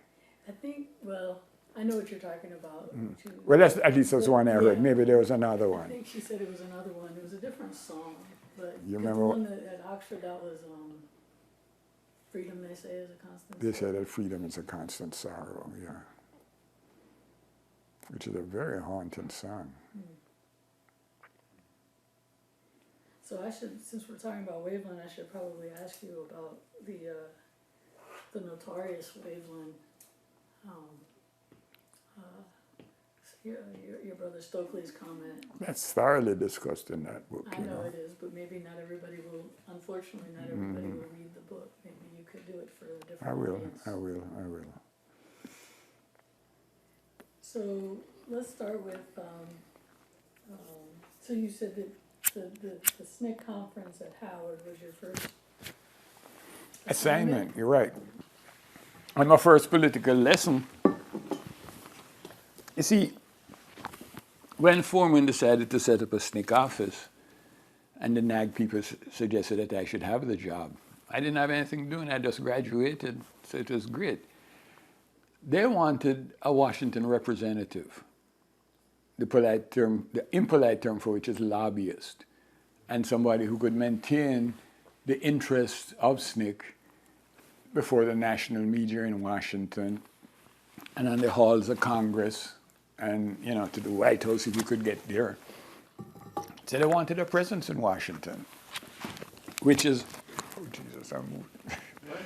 which is what every national organization wants. So the first assignment, and Bill Mahoney was sent up from the South to come work with me. We were both co-directors of the office. And I remember I knew Bill, he asked me about the Kantian imperative and Marxian dialectic when I first met him. So I knew he was a strange fellow. But I didn't know how strange till I went to meet him at the bus station. He comes off the bus and he has a box, a wooden box and a little cardboard box. In the wooden box he has any number of philosophical textbooks. And in the cardboard box he has a drawers, a pair of dungarees, and one shirt. That was his complete wardrobe, apart from what he was wearing. So we came and we set up the office, right? And the first assignment was, we want to have a conference in Washington so that the staff can learn what federal programs there are and what can be done, and how to access them and how they can use them in the interest of the communities. So get all the people from Department of Agriculture, you want people from the Justice Department, you want people from the Department of Housing, a whole range of federal bureaucrats are supposed to get to come to these meetings, which we succeeded in doing. And the SNCC field staff and the local people would come up and we have these conferences, and it was at Howard. I don't know what documentation you found on that. And this was my first chance to meet all the SNCC. And then the northern staff was coming too. People from New Jersey, from Massachusetts, from New York. So it was my first chance of being around all these SNCC people. Many of whom I had been reading about. And were, you know, extraordinary, bright and attractive young people. It was really a great congregation to be in. But after, like the first day, like all conferences, after the first day, the room is full, everybody is present. And then when the federal bureaucrats started to come in and talk about these programs, the meetings got smaller and smaller and smaller. So I was very distressed that the conference wasn't being successful. And at a certain point, it got very late, and people were tired. And Bob got up and said, all right, looks like people are tired and they're losing attention. We need some energy.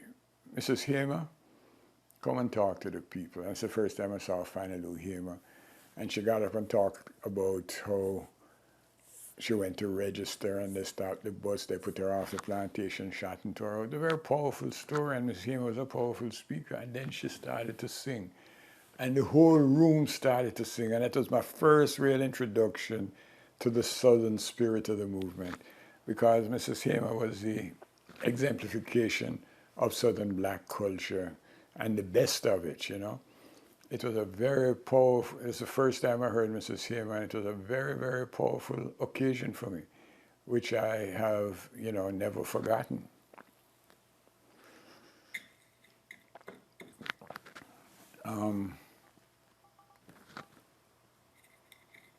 And that's when I met most of the SNCC staff.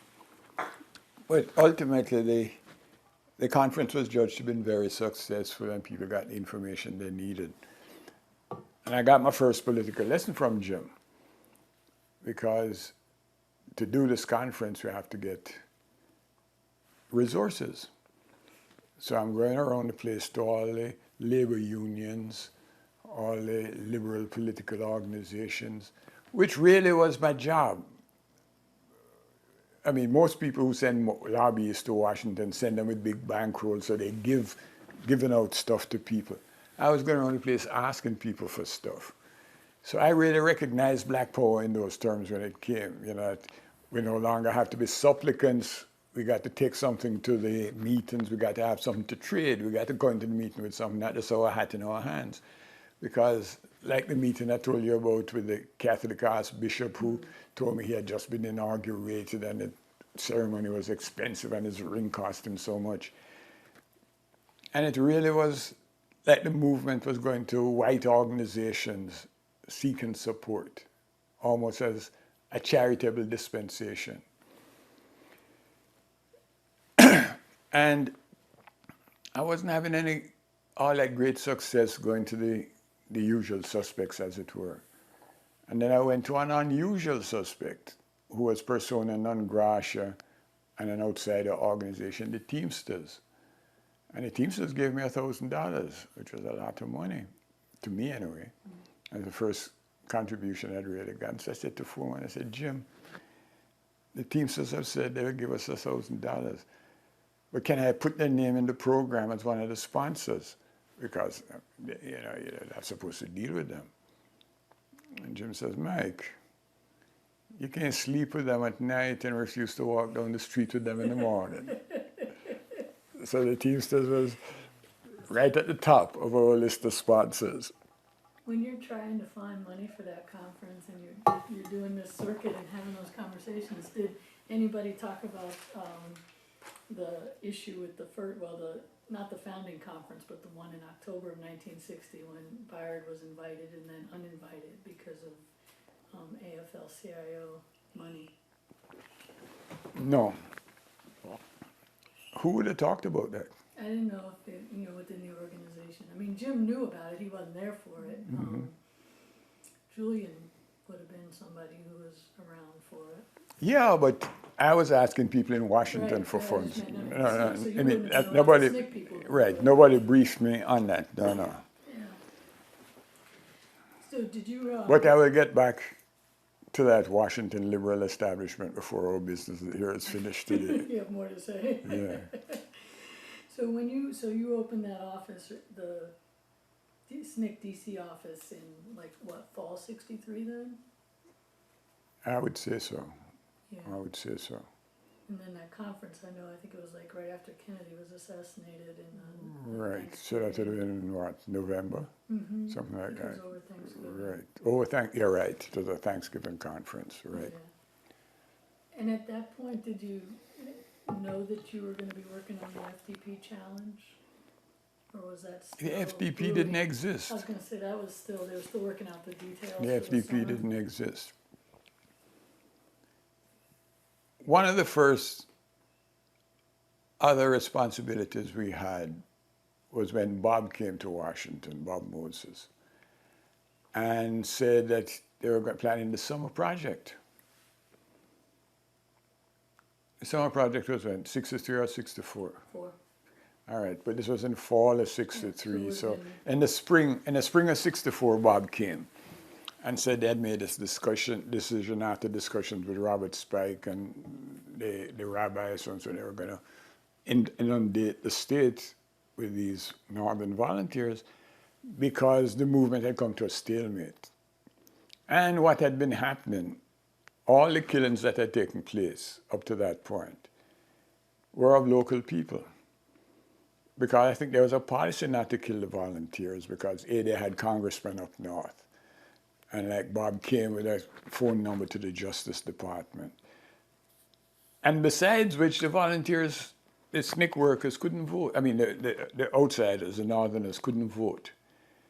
So their concern was to suppress the vote, as it still is to this very day, suppress the vote in the black community. And how you do that, you kill the people who can vote. You kill the leaders, and you intimidate the rest.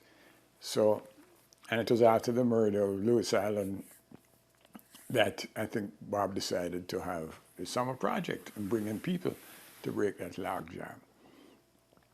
So my job was to take him around the place to all these pockets of progressive thought and liberal influence, ADA, American for Democratic Action, this kind of stuff. That think tank over there on Wisconsin Avenue at Wasco, what was that thing? Policy Studies, yeah. Institute for Policy Studies, right? Places like that. And I was taking Bob around. And I think this meeting was at the Institute. And there are a lot of progressive congressional aides. There are a lot of younger people. I mean, they call the people together for me, the Institute did. I wouldn't have had all those contacts. A lot of people in the labor union who are said to be progressive, center of progressive thought. And Bob says, well, what we're thinking of doing is creating a political party after the freedom vote, which he had just had, called the Mississippi Freedom Democratic Party, and we're going to go to the convention in Atlantic City and challenge the regular Democrats. People say, wow, what a dramatic idea. What a brilliant idea, what a bold idea. But how is it going to be done? That will require incredible organizing. Where are the resources going to come from? Can you organize such a party and survive? All of these were very intelligent kind of doubts and questions. And besides which, the National Democratic Party will never tolerate you in Atlantic City. So it's quixotic, it's doomed to failure. And so they're going back and forth. Well, maybe we would support such a thing, but what is Johnson's, and Johnson was the uncrowned king of the political world at that time, having taken over after Kennedy and done so well. What's LBJ going to say about it? What's the Democratic Party going to say? You'll never be seated in Atlantic City, it's quixotic. And that was the tenor of the conversation. And then Bob said, and then somebody said, you know, if you really want to get a reading on this, you better discuss it with Joe Rowe. And Bob said, well, I just left Joe Rowe's office, and Joe said we could be seated. What? Joe Rowe said what? He said, Joe said we could be seated. He thought we could be seated. The whole mood in the meeting changed. Well, if Joe Rowe said that, then maybe there's a possibility. Maybe we better look at this thing again. And then people started to make commitments of support, just on the basis of Bob saying that Joe Rowe said we could have been seated, because he was a very powerful beltway politician in the internal politics of the Democratic Party and the liberal forces in Washington, D.C. I remember that very distinctly. And then we started organizing support for the challenge. I mean, not for the challenge, for the summer project. And we started recruiting people. And we recruited a lot of people from NAC to go down in the summer project. Well, Stokely and Cortland did. I was in the office. I came through the office. And we recruited Ralph Featherstone. Now, one of the other things the office used to do was to raise food and clothes for the people who were being kicked off the land. And would, from the surrounding suburbs and from the supermarkets, we'd put the stick up on them on Safeway and Stop and Shop and places like that. And we'd gather this food and these clothes. We'd sort the clothes and we'd get boxes and boxes of food, canned food and stuff, and we'd send them down in a truck. And the Teamsters would send one of their drivers to drive the truck down for us. And they would also help us get the half track to do it. So that was one of the activities of the office. And this was being done, and I'm going to talk about the young friends, high school friends of SNCC. You ever heard of the high school friends of SNCC? You should. That woman who organized the anniversary conference, Charlene Kranz, was one of the high school friends of SNCC.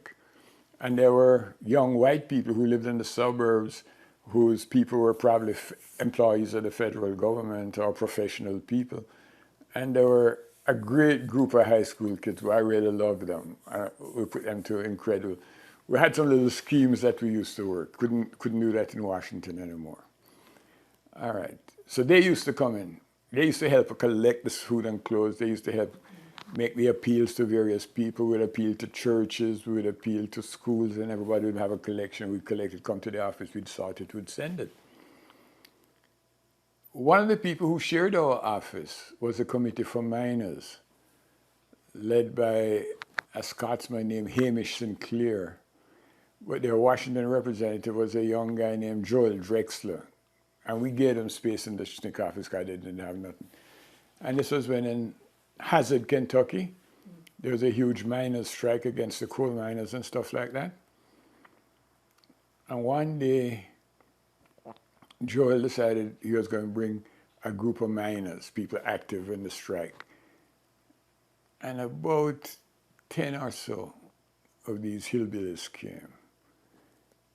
They talk about the high sheriff, like the high sheriff of Nottingham. I mean, some of the language was Elizabethan, and they talk about hills and dales and down in the holler and stuff like that. There's sure enough Scots-Irish hillbillies. And I really like those guys. They asked me to come and start a SNCC project in Hazard, Kentucky, which I took to Foreman, but said no dice, and it's probably just as well, because they were shooting.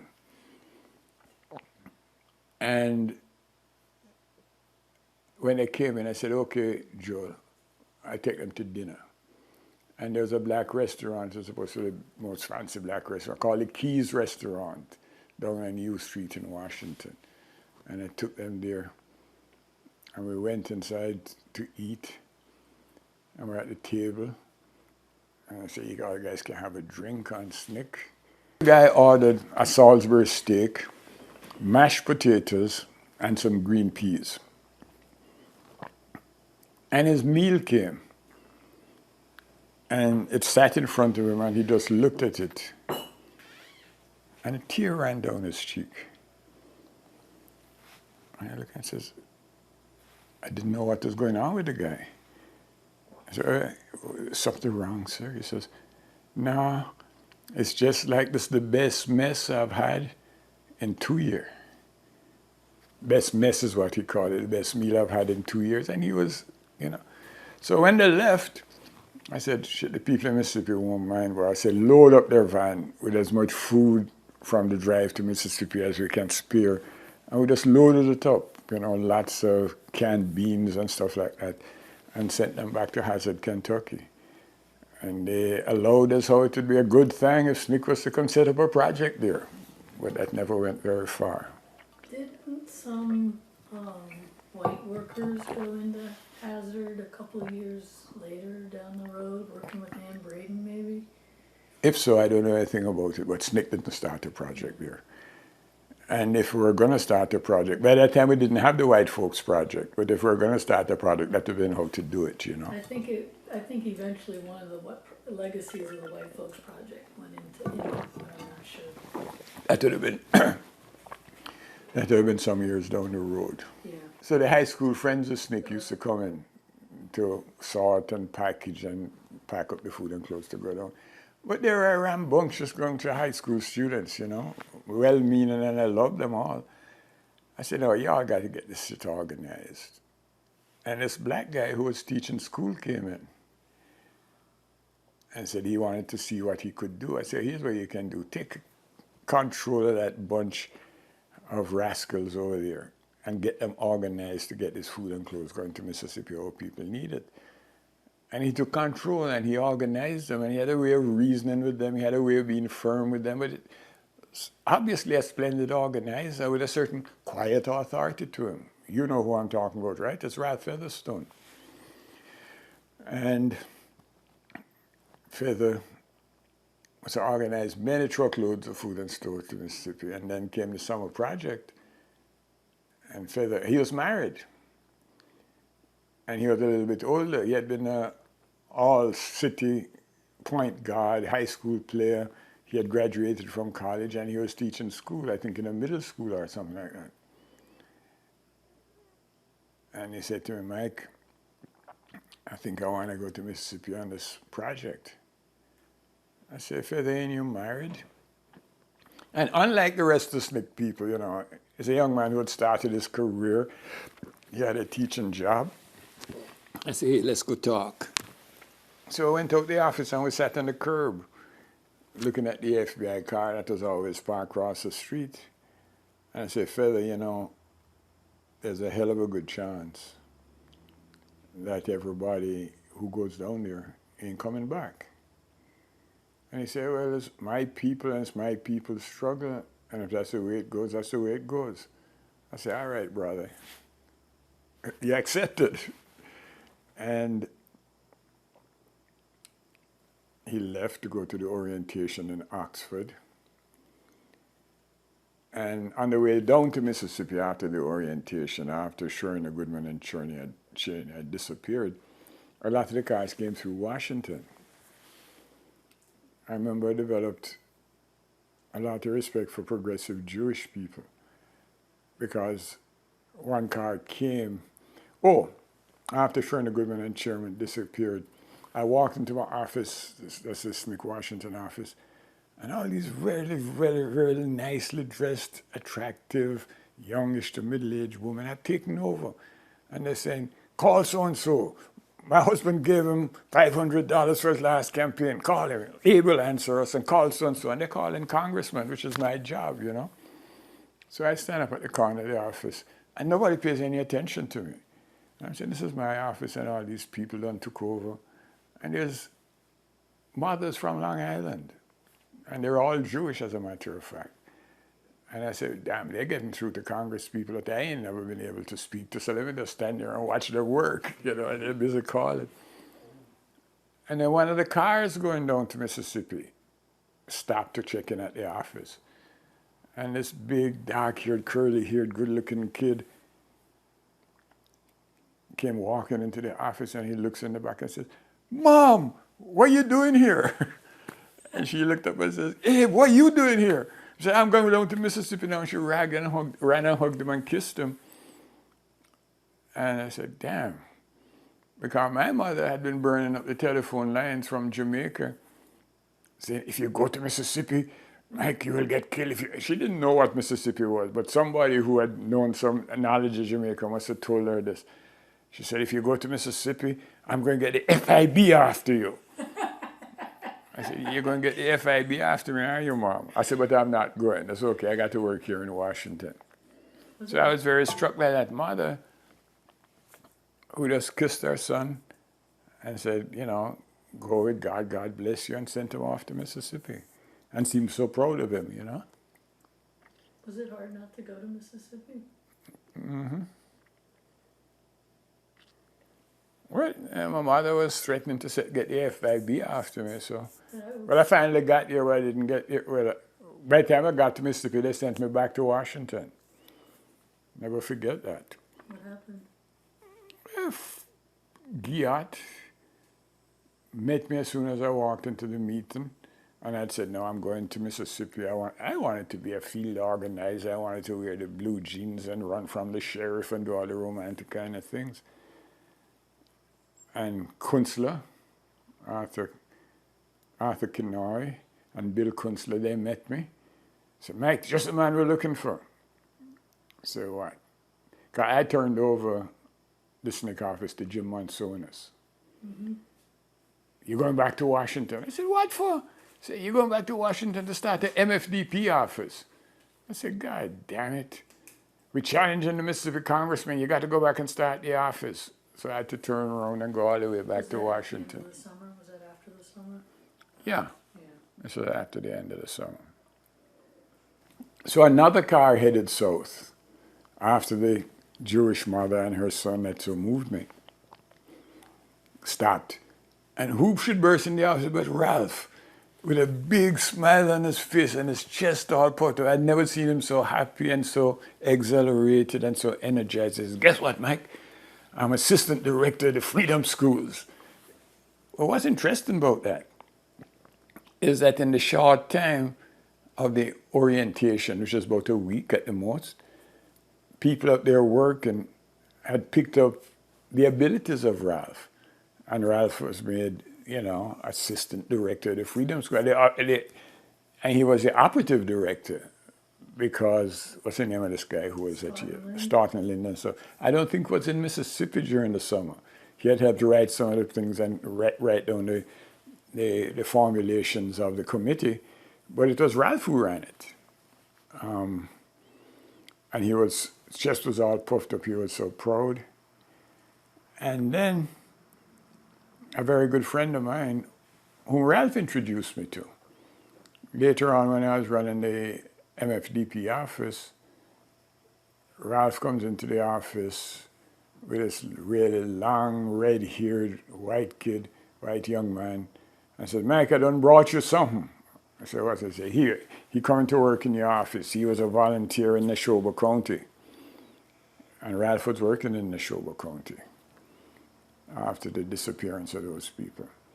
And that's when I met my best friend. He's a very, very smart guy. He was a philosophy graduate student at Yale, Stuart Hampshire's brightest student. And he went to Mississippi and stayed over.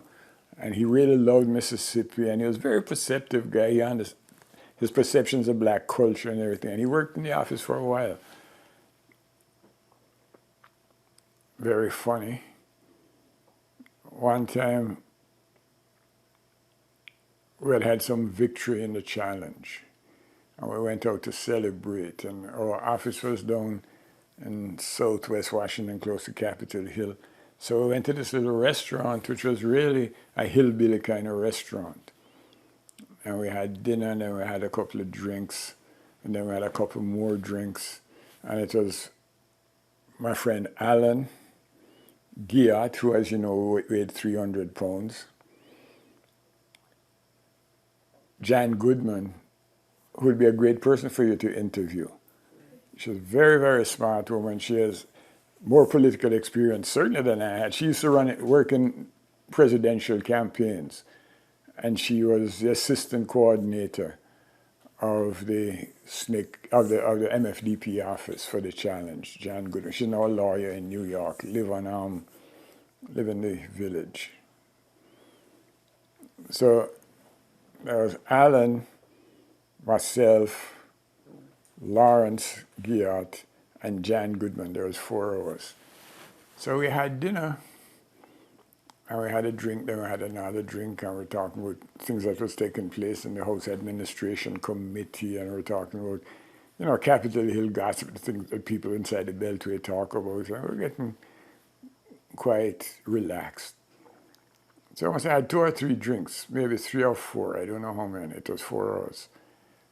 But when the bill came, it was $45. That was a lot of money. And I felt downright guilty to be using that much of the movement's money to have 3 or 4 drinks in this white restaurant. But it was really a working class hillbilly restaurant. And they said, oh my God, look at the bill. How much money you got? I might have had $6 on me. Alan might have had 4. And we finally got bailed out, but when we pooled our joint resources, the bill was like $45 and we had about 25. So I said, well, the only thing we can do is to place the $26 we have on the table and run like hell for the door. And Giat says, well, Mr. Chairman, I want to associate myself with those sentiments. And my friend Alan, whom Ralph had introduced us, looked up and said, Mr. Chairman, as much as you might want to embrace those sentiments, I doubt very much you're going to be able to implement them. And we all cracked up laughing. And Giat said not to worry about it. And he reached into his pocket, and he had been to a black church fundraiser. He had an envelope with dollar bills in there. So he peeled off another $20 and put it on there. Money's contributed to the MFDP for the challenge. And it's the only time we ever ripped off any money from the movement, that $20 to settle the bill. Well, Mr. Chairman, much as you might want to associate yourself with those sentiments, looking at his girth, he says, I very much doubt that you're going to be able to implement them. I was thinking about Jim Farmer's story about how he doesn't have to be the fastest, he just has to be able to outrun. Yeah, probably would have been in back of the pack. Absolutely. Can you talk about what it was like to work on the Atlantic City Challenge, your job in DC, the work that summer? Well, I left. I mean, I made initial contacts, I think, and I always worked in DC. I didn't travel. A lot of the organizing had to do with going to the state conventions and getting commitment from the Democratic delegation that they would go a certain way. But prior to that time, one had to make contact with the congressmen in Washington. And through the congressmen, or through our supporters in the state, we learn about who the key local activists were to go organize. But I was organizing the Congress. And my main job, because once the summer project became known,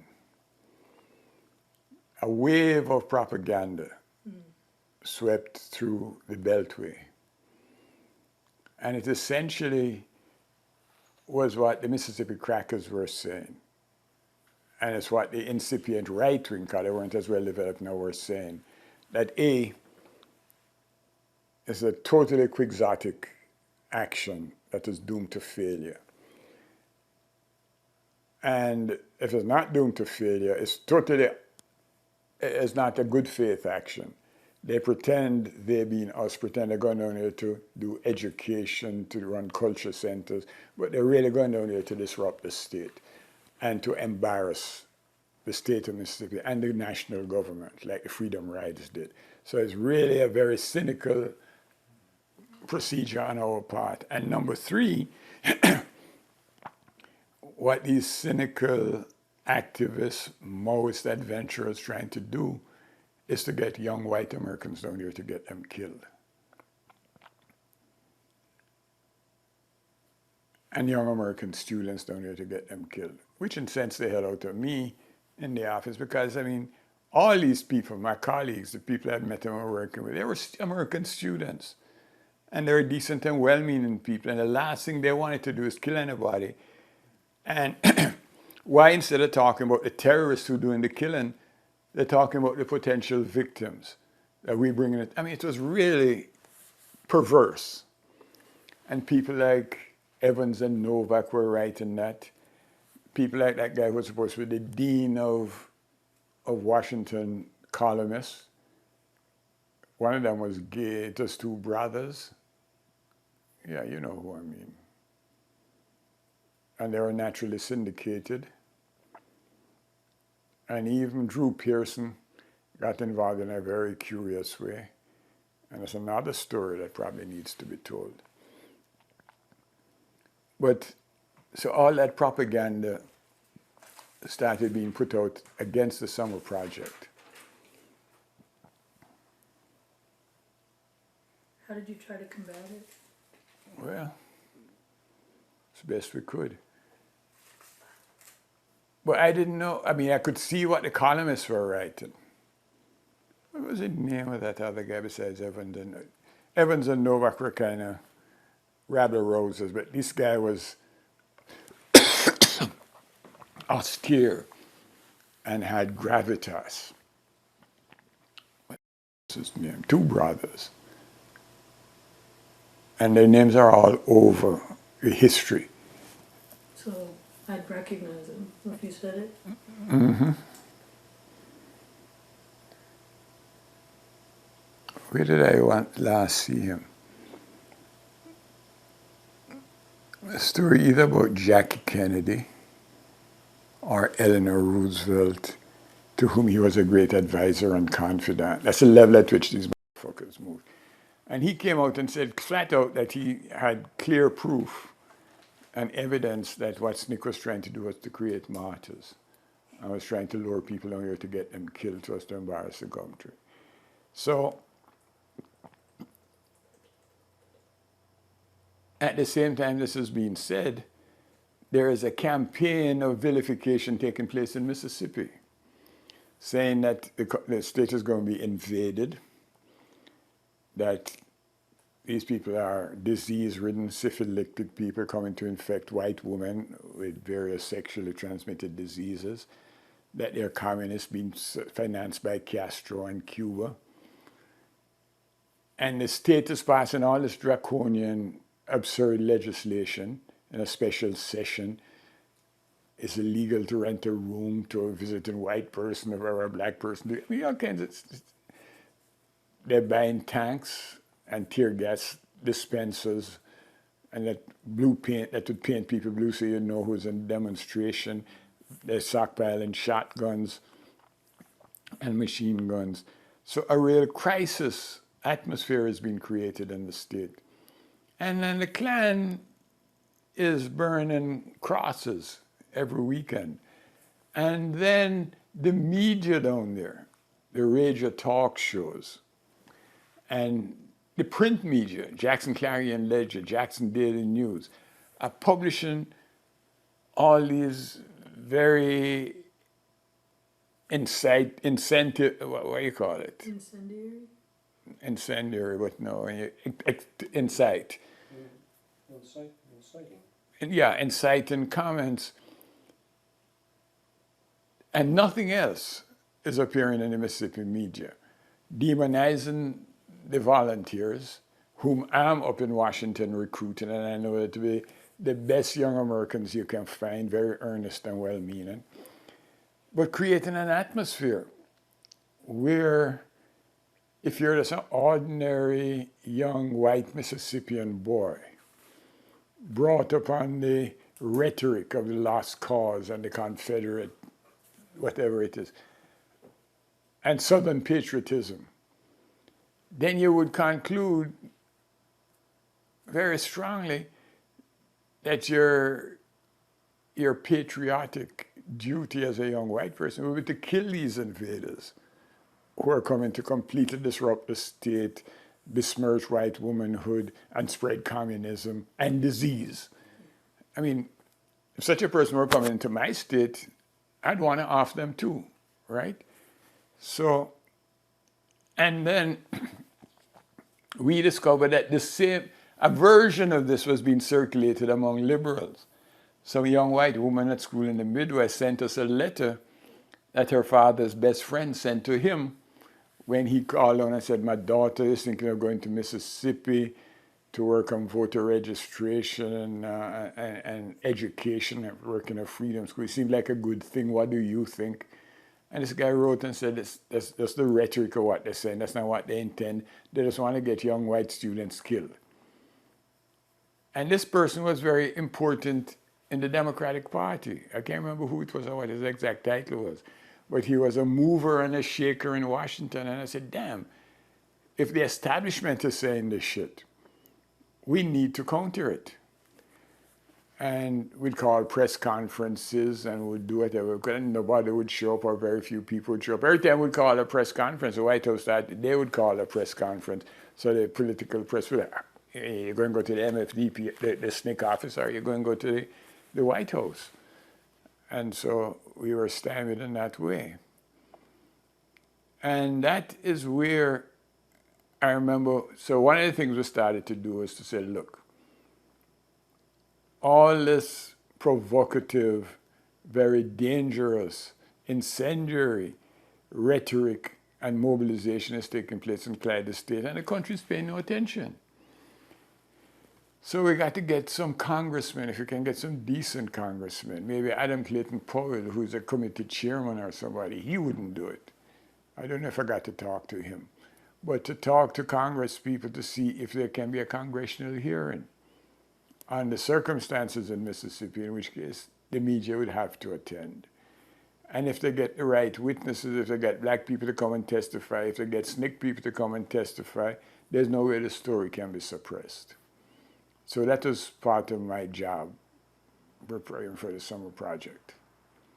Is that when you wrote that letter to Lorraine Hansberry? Was that hearing? Well, I'm getting to that. I'm getting to that. One of the I remember speaking to people like Congressman Ryan, a couple of liberal congressmen from California, and a guy from Wisconsin, Kastenmeier, Senator Bob Kastenmeier from Wisconsin. Interesting thing is that editor I was telling you about with the SNCC book, she married one of Kastenmeier's sons or something like that. And I could say, hey, I can tell you something about your father-in-law. But I was in his office, or she was engaged to him. I was in his office, he was a young guy, you know.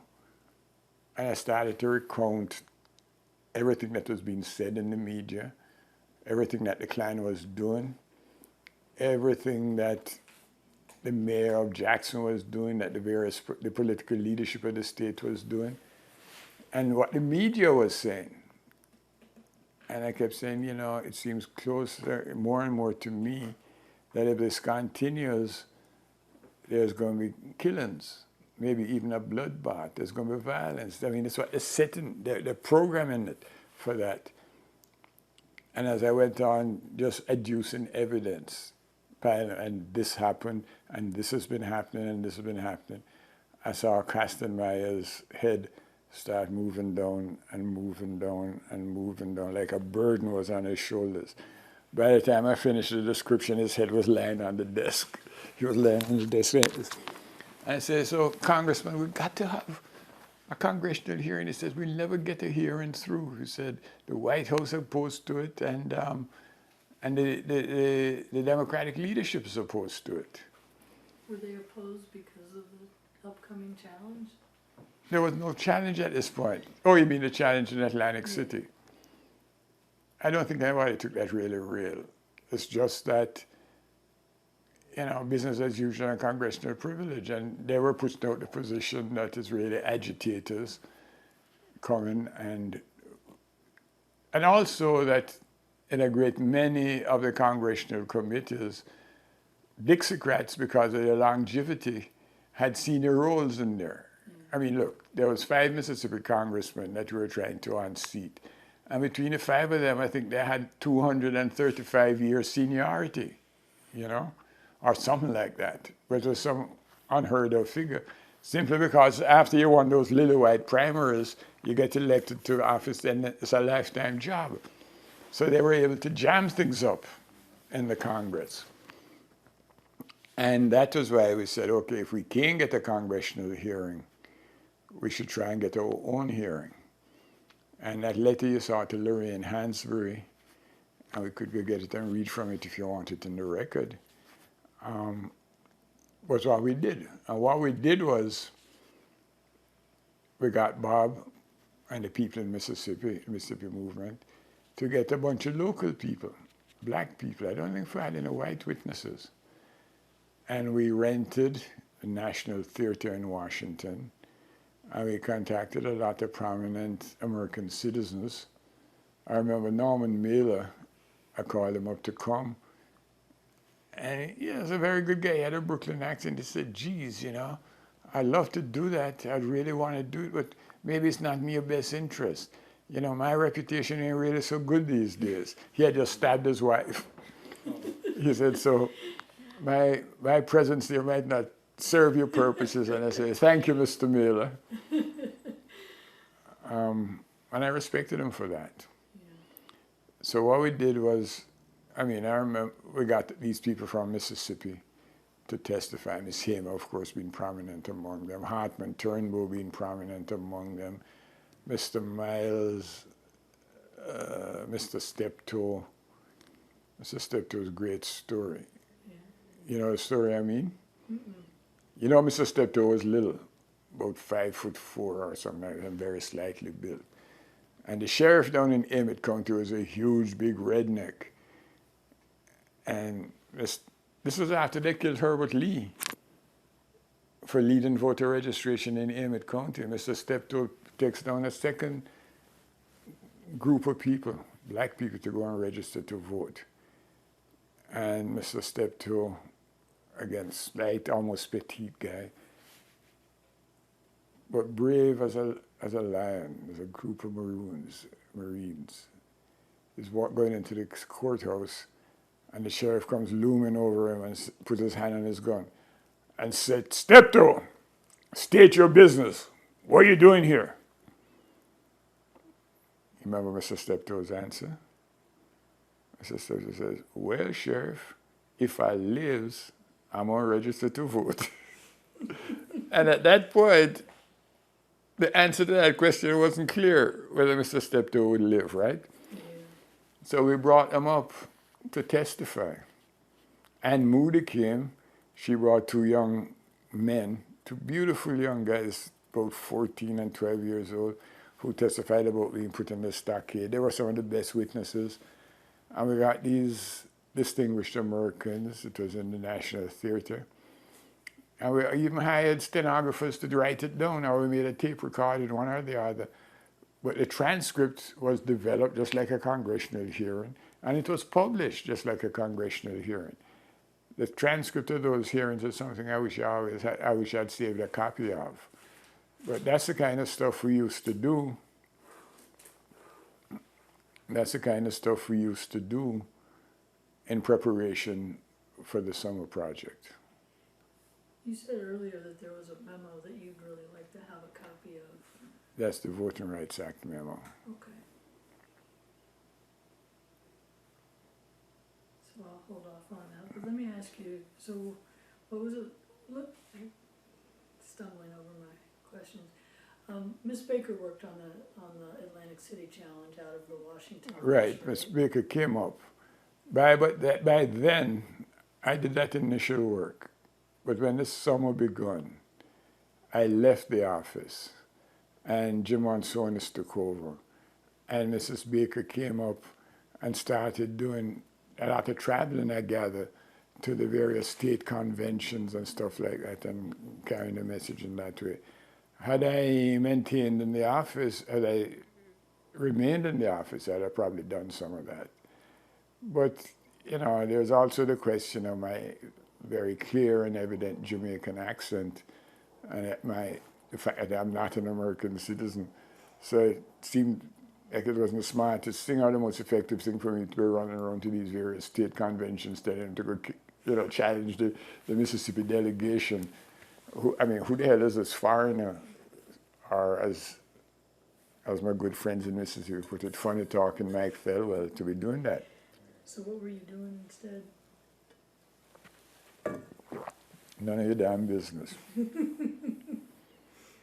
right. There was a lady. I was washing some clothes in a laundromat in New York. And this woman with a very distinctive, good-looking woman, a very distinctive Russian accent, which I won't attempt to imitate, asked me if I could help her fold her clothes. And I did.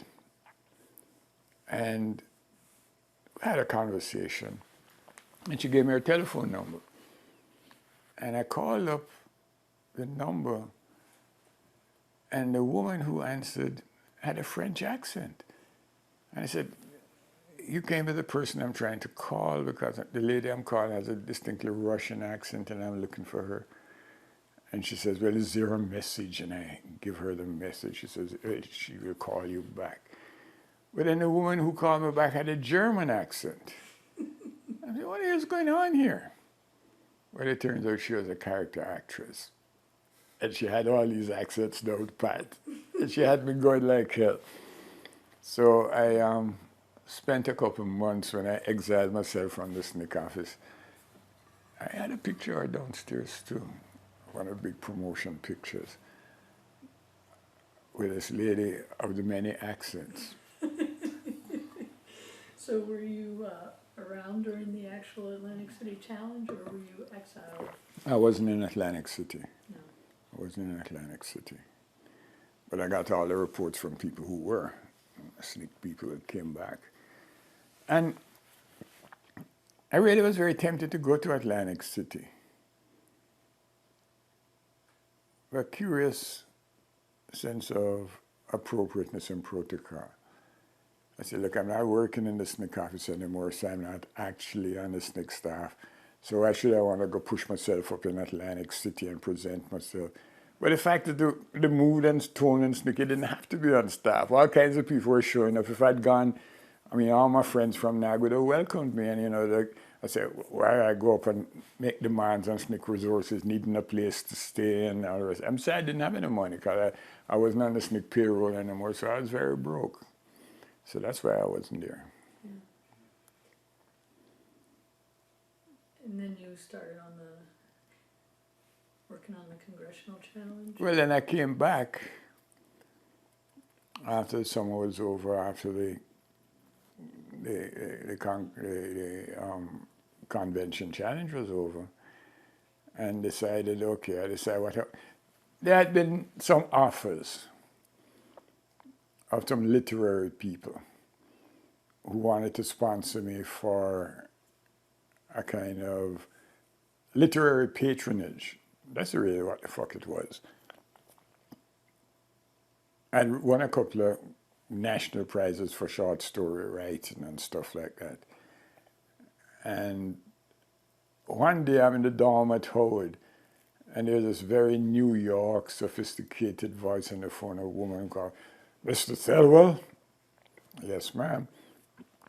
I just won one of the story magazine, publication of one of the story magazines. She says, I just read your short story, it was brilliant, and I'd so like to handle you. I said, you like to handle me, madame? She says, I mean your work, your work. So I acquired an agent who had been Richard Wright's agent and who gave me a very interesting letter that William Faulkner had written to Richard Wright. Oh, really? Very paternalistic. You want to hear about it? Yeah. What it essentially said was, as soon as I read it between the lines, Faulkner was the acknowledged master of representing Mississippi reality in literature and representing it from a white perspective. Then along comes Richard Wright, who was vaguely of the left, might have been a communist, and is writing the same experience from a black perspective. And the two things don't mesh.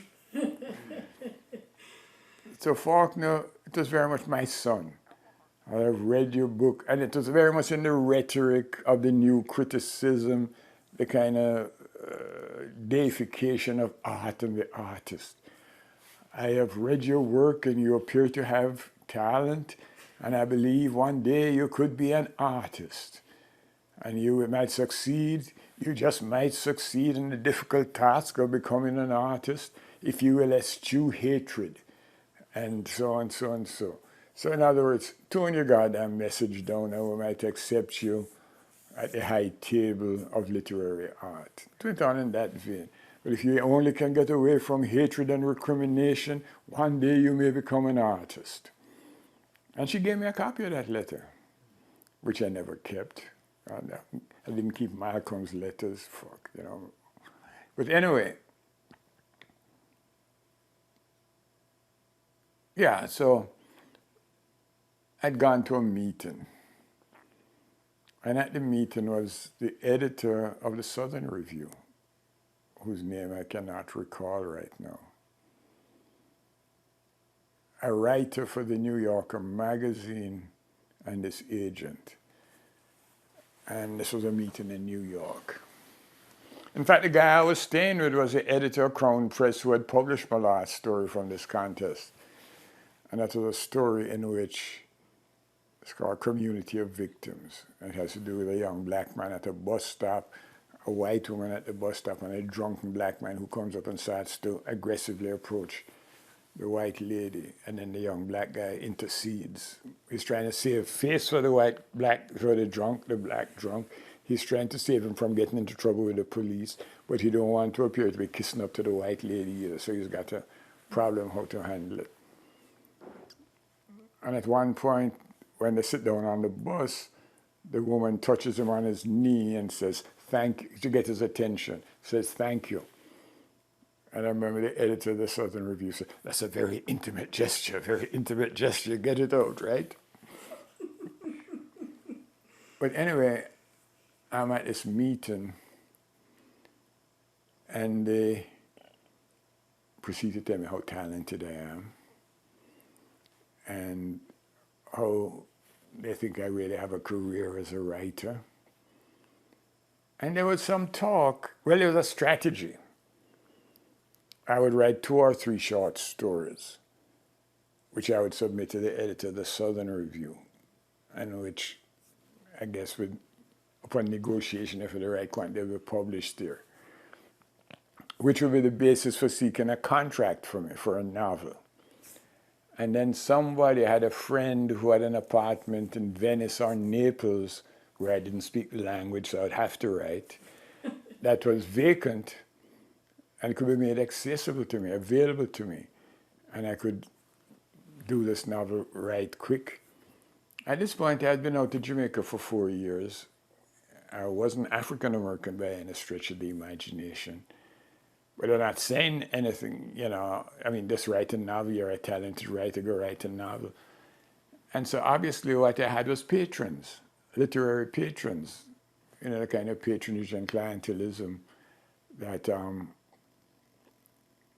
governed the Harlem Renaissance and the black literary experience. Well, that's even very discovered, you know, it is 3 white people taking an interest in my career, telling me how talented I was. And at the end of which, Blues for Mr. Charlie, Baldwin's play, had been on Broadway and created a great deal of controversy.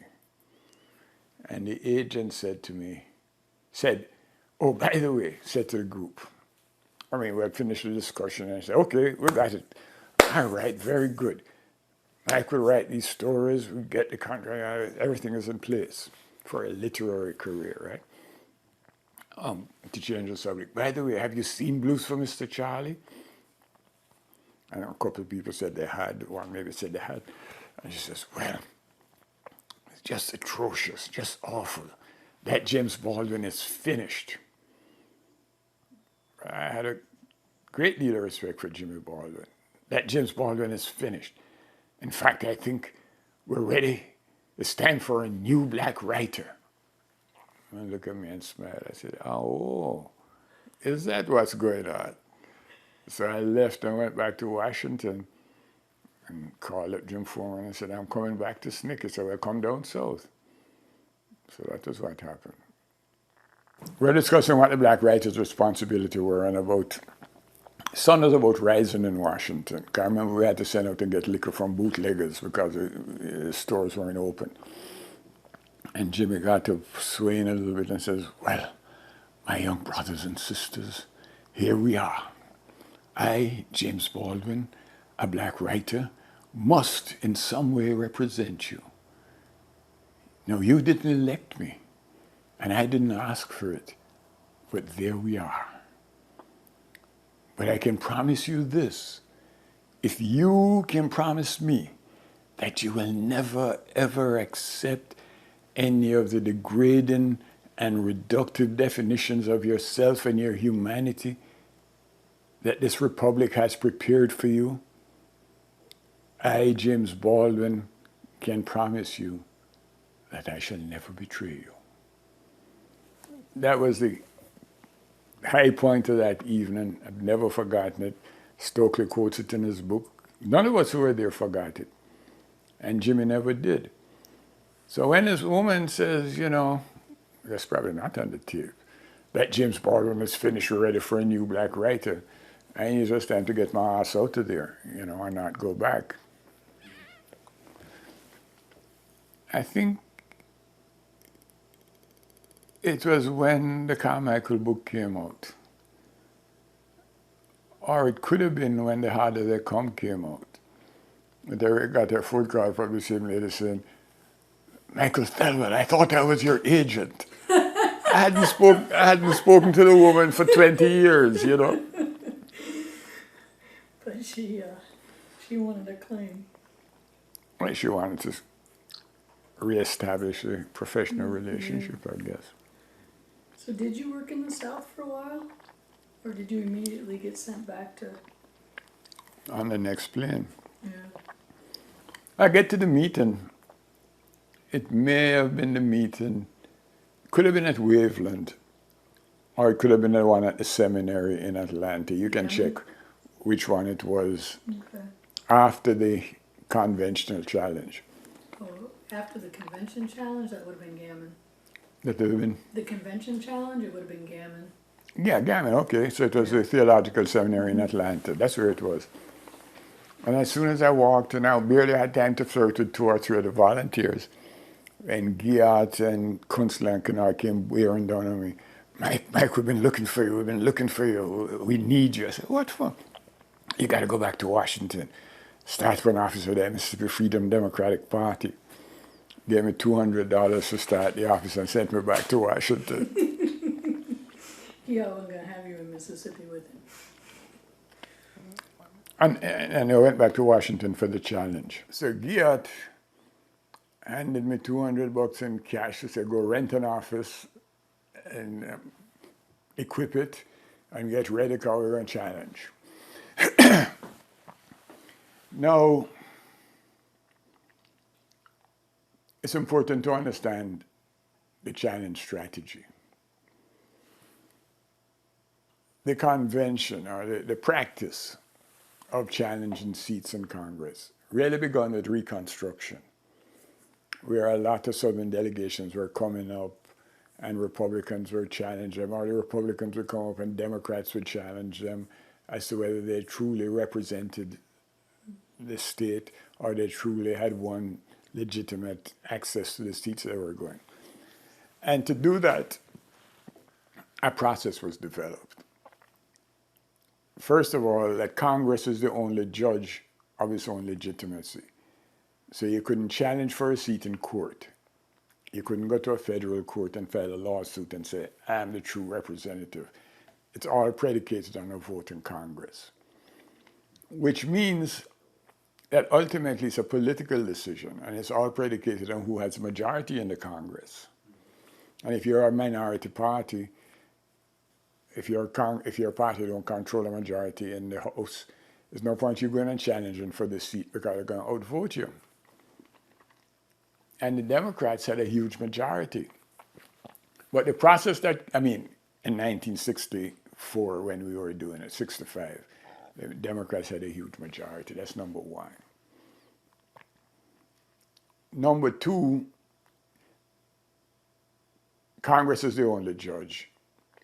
And the next element is the only person who can challenge the seating of any elected member or any member claiming to be elected is somebody who also ran in the election and is challenging for the seat. So you have to have been a candidate.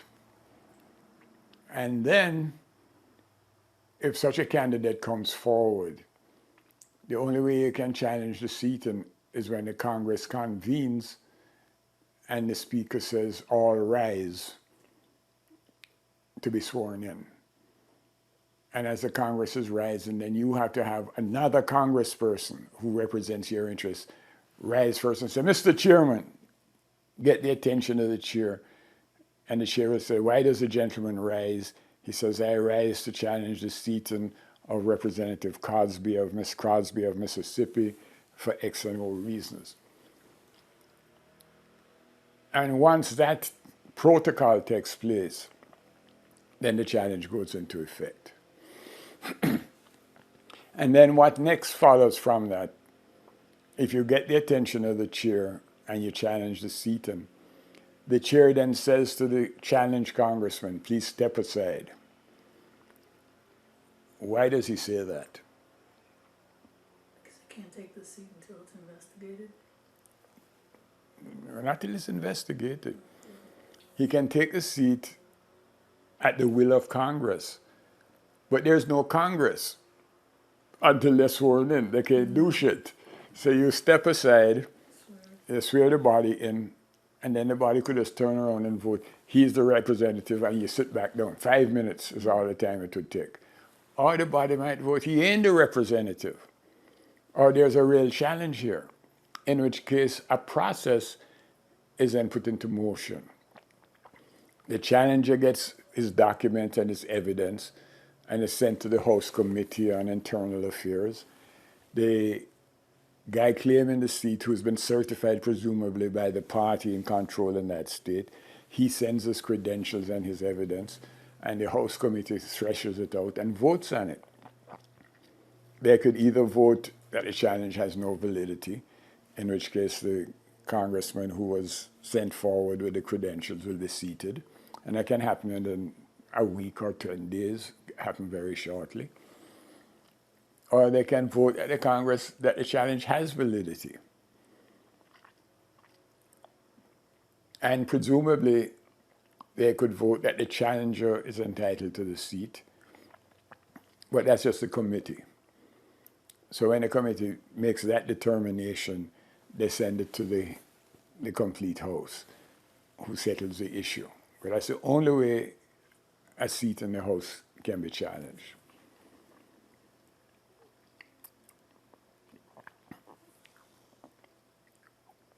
There is another stipulation or another process which is involved. And that is if the House doesn't seat the challenge party and says that the challenge should be sent to the House Committee to be adjudicated, the challenger can go into the constituency and seek depositions from every election official, from every elected official, from local people. And those depositions, his right to seek those depositions has the power of subpoena. So these people have to come, have to answer the questions, have to give testimony, and that testimony could be then sent to the House. But that whole process is not triggered unless the House so votes after the challenge Congress people have stood down. All right? You follow that? Yes. So what do you need to challenge the seating? What do you need? One congressman to stand up. No. Prior to that, what you need? People to run. You need people claiming. Somebody's got to claim the seat. You can't challenge them abstractly, and you got to have challengers who had run to claim the seat. Now, in Mississippi at that time, there was no way any black person could get on the ballot, because you'd have to go through the primary, or you'd have to go through the nomination process and be accepted by the state to put you on the official ballot. So that was out of the question.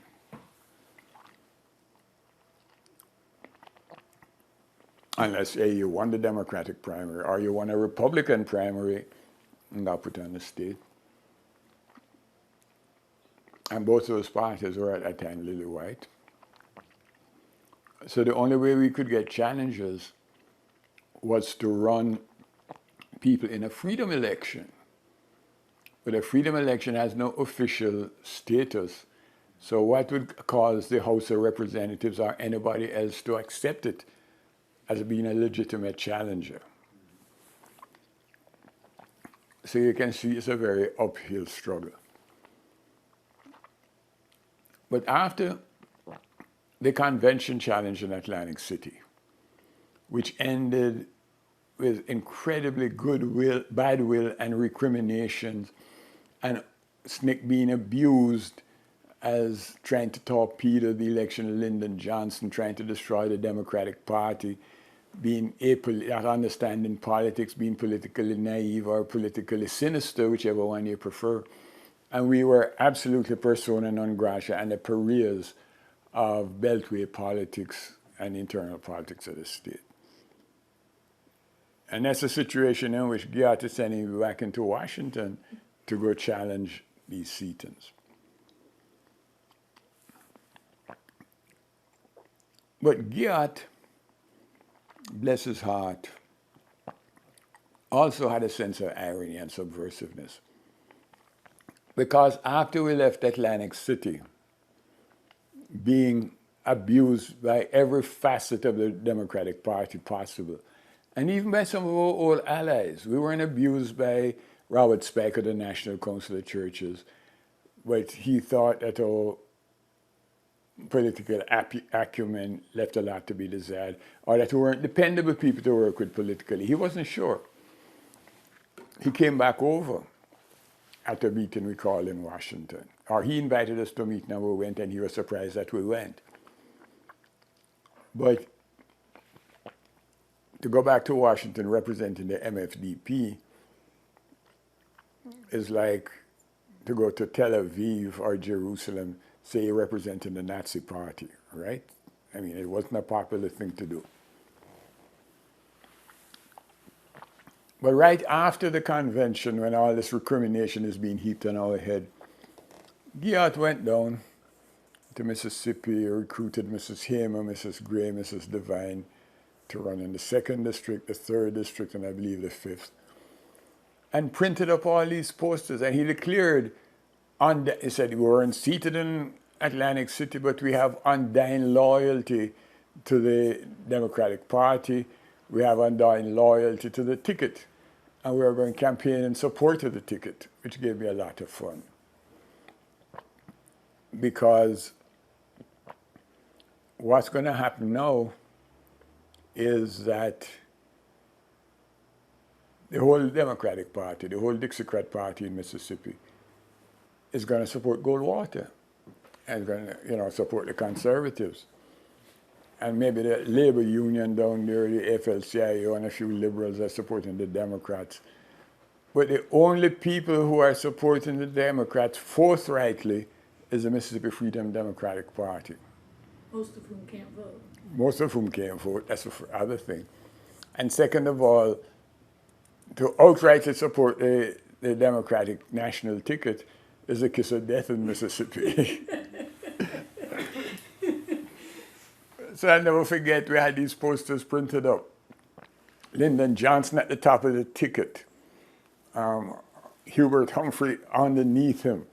And then beneath it, there was in the 2nd district, Mrs. Fannie Lou Hamer. MFDP candidates is what we call them. I remember writing a letter to the Democratic National Committee in a campaign saying, we understand that the president and the vice president are very busy campaigning all over the country. But we are the only group, element of the Democratic Party supporting the national ticket in the state. There are our campaign materials, instead of these posters. And even if the president himself can't come, we would be very encouraged in our effort to support the national ticket if Mrs. Johnson would come and would sponsor her in a talk, right? For some reason, we didn't get no answer. Y'all rough. Sad, sad, sad. But anyway, so we ran these freedom election campaigns, took a freedom vote. It's not part of the official vote. On the MFDP ticket led by Lyndon Johnson, Hubert Humphrey. And our vote, Lyndon Johnson and Hubert Humphrey carried the state comfortably, as did Mrs. Hamer, Miss Graham, Mrs. Devine, their seats. And it's on the basis of this that we're going to go challenge the election. Now, Joe Rowe, who was the UAW's chief attorney, and also was president of Americans for Democratic Action, and also was co-chairman of, what's that coalition called? Remember I told you the story of how when said Joe Rowe said we can be seated and he might write the brief, the whole meeting turned. So he felt, not without reason, but quite wrongly, that the only reason we had even got in the door at Atlantic City was because of his agency and patronage. Actually, we got in the door because of Goodman, Cherney, and Traynor, because we took all those things to the state conventions, and all these northern states that had young volunteers in Mississippi in the Summer Project, we contacted them and they rushed to the state conventions to talk about what their experiences were. So the murder of Shirley Goodman Sherman had given us a great deal of currency and people understood it. So even without Joe Rowe's considerable influence and his having written the brief, we would have still had some momentum and currency to get into the convention. We would have had support in the delegations, right? Michigan, California, New York, places like that. And I won't recapitulate here the whole story of the various votes on the Credentials Committee and how people's votes were turned around. You know that. But they felt that we were ungrateful, apolitical, didn't understand patronage and responsibility, and were irresponsible. Joe Rowe felt that very strongly. I remember when I got back to Washington, I was in the office then. Oh, no, I was in the FDP office, right. I got this bill for maybe $1,000, which was a lot of money for the printing of the briefs. So I called up Joe, who's a powerful, well-collected liberal, and said, Mr. Rowe, I have here a bill for your brief which was presented in Atlantic City. And the MFDP never ordered any printing. I didn't order any printing. You must have ordered it. So can I send you the bill? He said, no, you're independent. It's your brief. You pay for it. And he hung up the phone. I said, God damn, poor we are. So that was my first conversation with Joe Rowe. My first conversation with Joe Rowe should have taught me what Beltway politics was all about. When I was in the SNCC office, Bill Gregory, no, it wasn't Gregory, it was the other guy, Dr.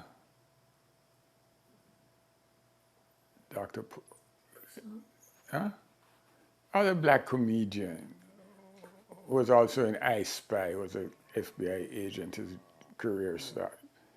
Bill Cosby? Bill Cosby. Bill Cosby was in. Right. Bill Cosby had agreed to do a benefit for us. Some lady knew him, very attractive lady, so she might say know him in the biblical sense of the word. We said, there's this great young black comic, and he's got a TV series on ABC coming up, and he's very funny, and I think I can get him to do a benefit for you. So we had Cosby doing the benefit. And we got Crampton Auditorium at Howard, and SNCC was very broke, and we'd sold out all the tickets, so there's about $5,000 coming in from it, and we needed it very badly. And some guy calls me up from some branch of the District of Columbia government, maybe the agency that deals with charitable contributions, and says that we're not registered as a charitable organization. We have no business having the concert, and if we go ahead and have the concert, I'll be in violation of the law, and he's going to go and imprison me. I said, God damn it, SNCC needs this money.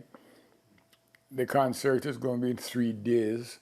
We have Crampton Auditorium, and this man is saying, if we have the concert, I'm going to jail. What the hell am I going to do? And then somebody says, call up Joe Rowe. I said, who the hell is Joe Rowe? This was earlier, when I was at SNCC, not MFDP. I said, oh, he's the most powerful liberal in the district. He'll be able to help you. I don't know if that person who told me that was a plant, but he gave me the number. So I called it up and said, Mr. Rowe, my name is Mike Thelwell. I'm the coordinator of the SNCC Washington office. Oh, hello, Mike. What can I do for you? I said, well, sir, the organization is strapped, it's broke. We have a concert coming up, a benefit by Bill Cosby. We've sold out all the tickets, and I got a phone call from somebody in the District of Columbia's government saying that if we have the concert, I'm going to jail. I'll be in violation of the law. And I should have paid close attention to what Joe Rowe said to me. He said, well, Mike, I never saw a situation yet that couldn't be fixed. Let me get on it. And that's the last I heard of my going to jail. We had the concert, SNCC got the money, and that's the last I heard of it. Now, what I suspect was that it was all a fraud. That whoever called me up pretending to be, or purporting to be from the district government was Joe Rowe's man. Whoever told me and gave me his number to call him was Joe Rowe's man. And what he wanted was patronage. He wanted me to be grateful to him. Well, Mike, I never saw a situation that couldn't be fixed. I'll take care of it. And it disappeared, right? Mm-hmm. But that's his attitude. Mm-hmm. There's no situation that can be fixed. I didn't understand that at the time. It's much later it occurs to me that this is what had happened. All right. So now I goes back to Washington, and if people not actually spitting on me, but they're really not talking to me. And I have to go to the Leadership Conference on Civil Rights. Now, what to represent MFDP, and I guess Monsonis, or whoever it is going to represent SNCC, or for some reason I was representing both organizations at the LCDC, Leadership Conference at LCDCR. Now, what that is an organization of the national representatives, read lobbyists. The chairman is always Clarence Mitchell, and the general executive secretary is always Joe Rowe. The red-haired lady who represents the UAW, she's always there. She's a UAW lobbyist. She's the one who brought John Conyers around to introduce him when he got elected that year. National Council of Religion and Race of the National Council of Churches, their lobbyist is there. The Methodist Organization of Religion and Race, their lobbyist is there. And a host of other organizations, might be 90 of them. All didn't come to the meeting, but about 30 or 40 came to the meeting every week. And so did I, because I got to go to represent the interests of SNCC and the MFDP. About the only person who would say hello, greet me, and smile was the Episcopal Bishop of Washington, D.C. Tall guy, very dignified, waspy guy, who looked like central casting version of what a bishop should look like. Who was that? Bishop Moore. Bishop Moore. He was always very decent to me. And after a while, Bob Spike, who had felt kind of betrayed because of his investment in the summer project, he started to. He asked for a meeting, Bob did. And people in the office saying, that's that establishment group of people, we shouldn't go talk to them. I said, no, but if they invite us to a meeting, we got to go. And me and Jan Goodman went to the meeting representing the MFDP. And we walked in with our game face on, looking, for more abuse. And Bob Spike said, glad you came. Thank you very much for coming. I've been doing a considerable lot of thinking about Atlantic City, and I believe I might be wrong. I believe I might have had some impressions which aren't quite accurate. And we talked about them, and then he became an ally again. That is the first breakthrough we made.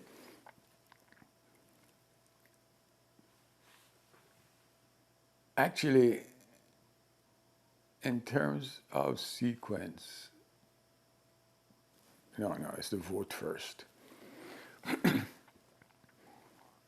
Now, we have announced that we're going to run this challenge, and that our challengers, the contestants for this seat, are Mrs. same as Graham and Mr. Devine. What the NACP, the UAW, all the leadership conference, well, all the activists, the Democratic activists, the Labour guys, UAW, and NACP, most of all, and Joe Rowe, who felt ill-used. And I think, by the way, he was trying to be a very honest broker in Atlantic City. He has gotten a bad rap from our side. But they were vindictive. And what they're saying to the leadership conference, and when they make their rounds on Congress because they're lobbyists, and what the Democratic leadership wanted to hear is that the so-called congressional challenge is totally fraudulent. Our contestants were not contestants in any legitimate election, to which we agreed, but they couldn't be because they were by racism, that the vote has no meaning, that the Mississippi delegation is solid and legitimate, and our vote should be dismissed. Those are very hard arguments to counter. And we kept saying, and they said, there is no way the Congress, the key point, is going to seat these three people on the basis of no freedom election. To which we have to argue, that's absolutely correct. And we're not claiming this, we're not asking for the seating of our candidates. Then what you're asking for? We're asking for you to vacate the seats, not seat the white Mississippians, because it's mountain of evidence that black people, 40% of the state, have been disfranchised. So on the day Congress opens, we want you not to seat them. We want you to open the challenge. We don't think that the Congress is finally going to conclude that Ms. Gray, Ms. Devine, Ms. Hamer must be seated, but they would conclude in all rationality, all fairness, that the elections are fraudulent because of the disfranchisement of half the population, and that they will call for new elections in Mississippi under federal auspices. That was our strategy. But it's a very complicated thing to sell on the floor of the House of Representatives and stuff like that, especially if you don't get a chance to sell it. Now, if you think about the process I described to you, the only way we're going to get a chance to sell it is if the Speaker recognizes a congressman who will get up and challenge the seating of the Mississippians. And the conventional wisdom in the leadership conference on civil rights is that we wouldn't find a single congressman to do it. Because nobody is going to even deal with us because we're not for real. This bullshit, student fantasies. So we're going to find a congressman. So it took us a long time to find a congressman. You remember who that was? William Fitzryan. Congressman William Fitzryan of New York. He represented the Blue Stocking district out there. It was a very liberal district. He was a convinced Catholic man himself, and he was a maverick. He never voted along with the House leadership. I remember the guy, Alan, I'll tell you about who Feather introduced us to. And the reason I tell you about Alan, he told incredible stories about Feather in Neshoba County. It was me and Alan going to go talk to Congressman Ryan. I forget who came to us and said, there's a congressman willing to stand up and challenge it. And we're going, and when the elevators stop working, we have to climb stairs. And we're climbing and climbing towards the top of the House office building. And Schiffman looked at me and said, God damn, they have him up here with the pigeons. He obviously don't have no status. Because, he couldn't even call it an office. This little crib he had in the ceiling of the office building. He had absolutely no credit or credibility with the House leadership. just from the geography of his house. I went and talked to him. And he said he would be happy to introduce this bill. He would be happy to challenge. And I was leaving. Alan said to me, "You know something about him?" I said, "Yeah, he's a very short guy." He said, "You know, the House leader, the Speaker of the House was from South Boston. Congressman, what's this? Tip O'Neill. No, before Tip O'Neill. And I had that name at the tip of my tongue too. What we learned that was Congressman Rand was a man of small stature, sir. And for that whole challenge to work, it was essential that the congressman rise into challenge the seat and be recognized. And we knew very well that the Speaker of the House, Honorable John McCormick of South Boston, an Irish ward politician of the old school, was perfectly capable of not seeing Wilt Chamberlain if he rose from the floor, and he didn't want to see him. So we knew he couldn't see Congressman William Fitzryan, right? But you know, that old rascal, John McCormick, was very funny. James Roosevelt, son of FDR, was a congressman. And he told us a story one time, we were discussing the problems we were having with John McCormick. He said, "Old John is a fine old fellow." Turns out the congressman had a speaking engagement in New York, didn't tell anybody, left Washington, went to New York. A vote was coming up, and John McCormick needed his vote. He said he was about to take the stage, somebody handed him a phone, and he heard this Irish brogue coming at him over the phone. "Oh, Jimmy, Jimmy, Jimmy, me boy, what would your poor sainted mother say if she was to know you had abandoned John McCormick in his hour of need? Oh, Jimmy, Jimmy, my boy, curse the day. What would your poor sainted mother say?" Congressman Roosevelt said he caught the next shuttle back to Washington and cast his vote. Didn't abandon. Okay, so we knew we had to do something. And we had to get some congressmen to support William Fitzryan. All the time, Mitchell and Rowe were telling everybody, we don't have a single congressman. I remember the day in the leadership conference when they were saying, and I was trying to talk up the challenge. He said, "Do you even have a congressman to challenge?" I said, "Yes, we do." And their jaws dropped.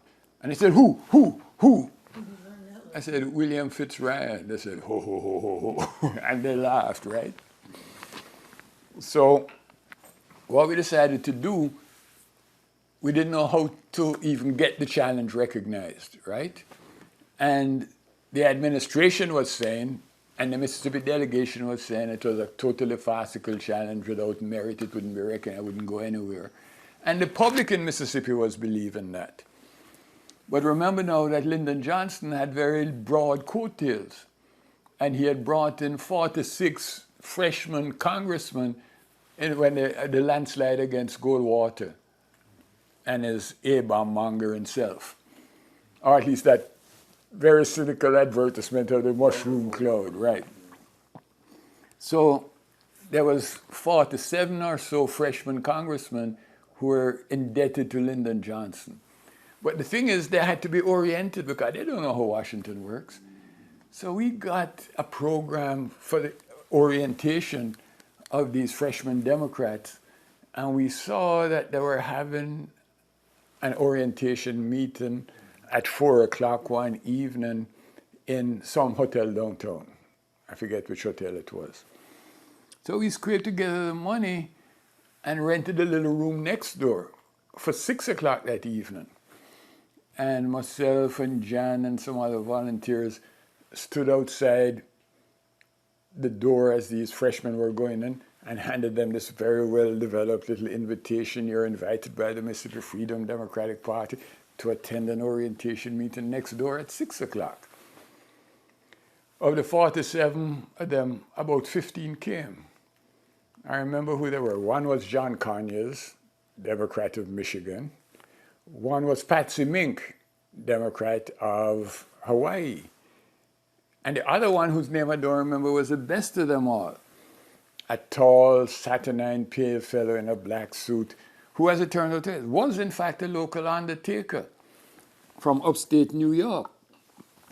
So these guys came in, I would thank them for coming, and said, "We'd like you to hear why we invited you here." And we told them our version of the challenge. They knew about Schwerner, Goodman, and Cheney. And we were asking them to simply to rise with Congressman Ryan when Congress convened. And there was this long silence. Then the tall, saturnine, very pale, waspy guy from upstate New York said, shucks. He said, the seat I'm in has been occupied by a Republican for the last 80 years. I'm the first Democrat who ever got elected to that seat in 80 years, or maybe it was 50 years. And I figure I got 2 years to be in Washington before I be unelected again. So I might as well do something good while I'm here. You got me. I said, thank you, Captain.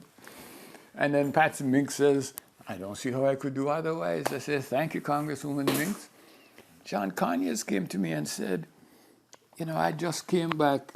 And he was brought to that meeting by that same red-haired lady who was a lobbyist for the UAW, who was introducing him around the place. He said, listen, and he was really distressed. He said, a very handsome young guy he was too. I just came back from a meeting with the speaker, and he assures me he's going to put me on the Judicial Committee. And the Judicial Committee never had a black person on it. It's the most important committee in Congress. He said, so I don't know if I can really support you. And I said, but let me tell you something. That's between you and your conscience. But tell you the truth, to have a black person on the Judicial Committee is very important. So if you can't support us, I'll understand. And he was very grateful to hear me say that.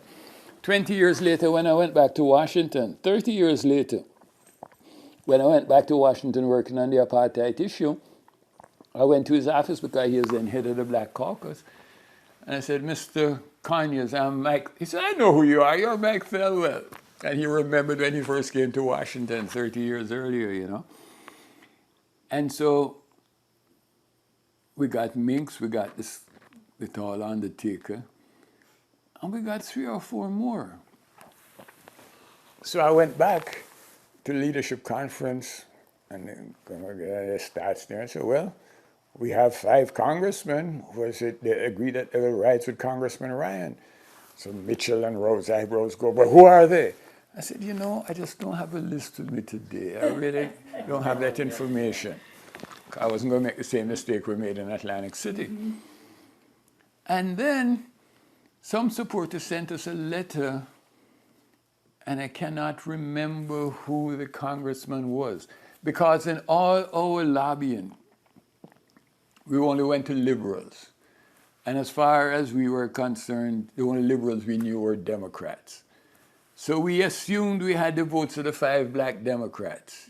Congressman Nix, Congressman Dawson, Congressman Adam Clayton Powell of New York, and the guy from South Central Los Angeles, and one other. We figured we had those 5 black votes that would stand. And even some of them was very uncertain if they wanted to do it because the leadership was saying no. But somebody sent us a letter from a Republican congressman from Missouri. We could find out who it was. And he wrote them back saying the shit that the leadership conference leadership was saying. There is no issue here. There is no contestants there's no real claimant to the seat. They were not in any legitimate election. There's no way the House could seat them, so please forget it. And our supporter, his constituent who got this letter, sent it to us, very distressed.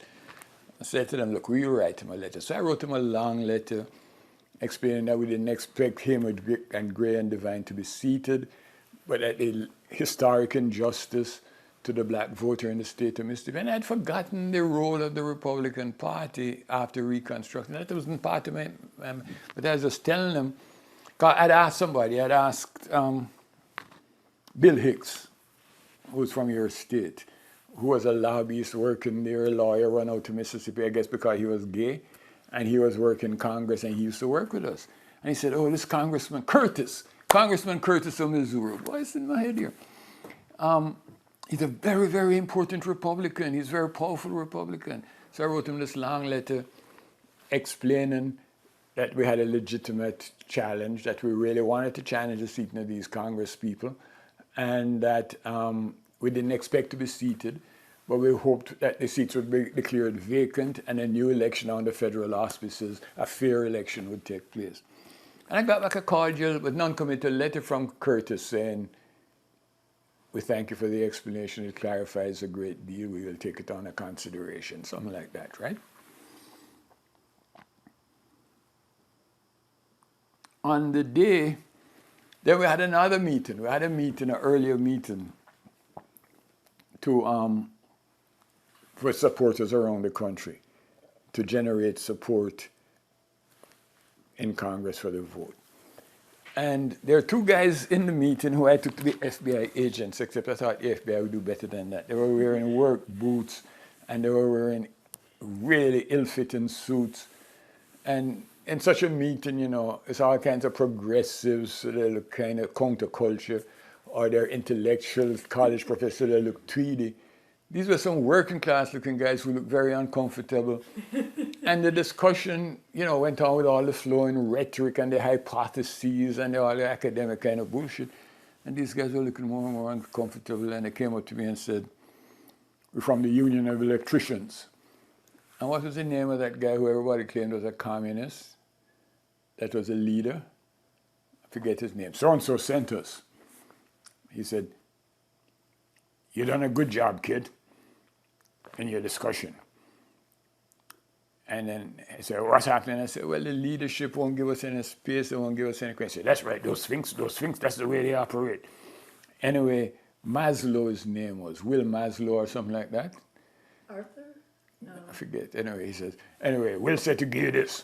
And he handed me a check for $100,000 in an envelope. And he said, now tell me something. Congressman so-and-so of Philadelphia, of Pennsylvania, what's he doing? I said, I've been calling his office every day. He won't talk to me. He said, don't worry about it, kid. You got him. We got to go. And they left. So no rhetoric, no theorizing, no nothing. Gave me the $1,000, marched out of there.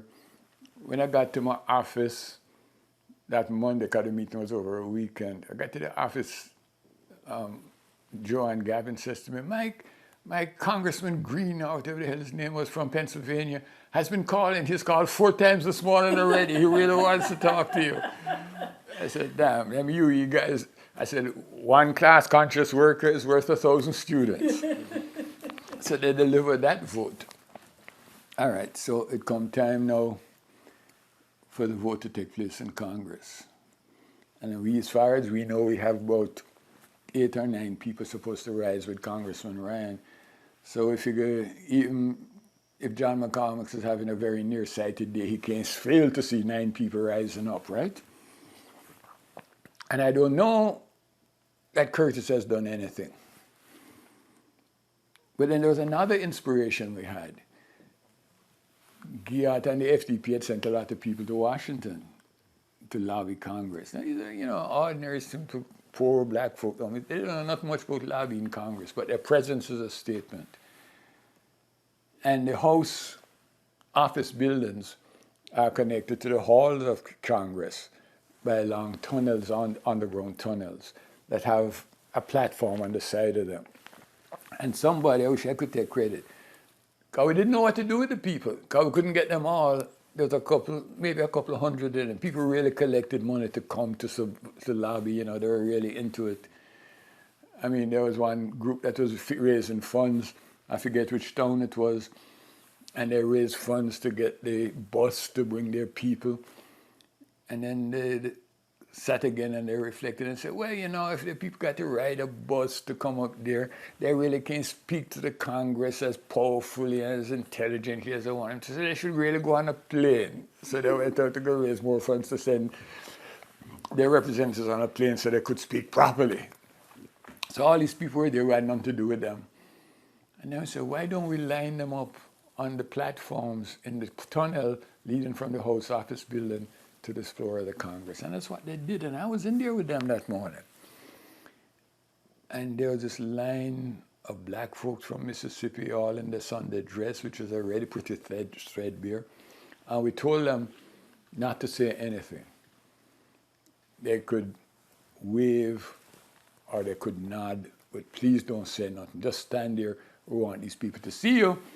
because we don't want you to be an abstract statistic. We want you to be real people that know who they're voting against. And I stood there, and I saw these congressmen coming down there with their little teams, their aides and stuff. And when they'll turn the corner and look up, and there's this line of silent black people lining the tunnel, they would stop back and start back. And some of them would kind of smile and kind of wave, and the people were just standing there looking at them. And they got very self-conscious. So I believe that might have affected the vote. It had to have affected some of them, you know, because it was a very powerful moment.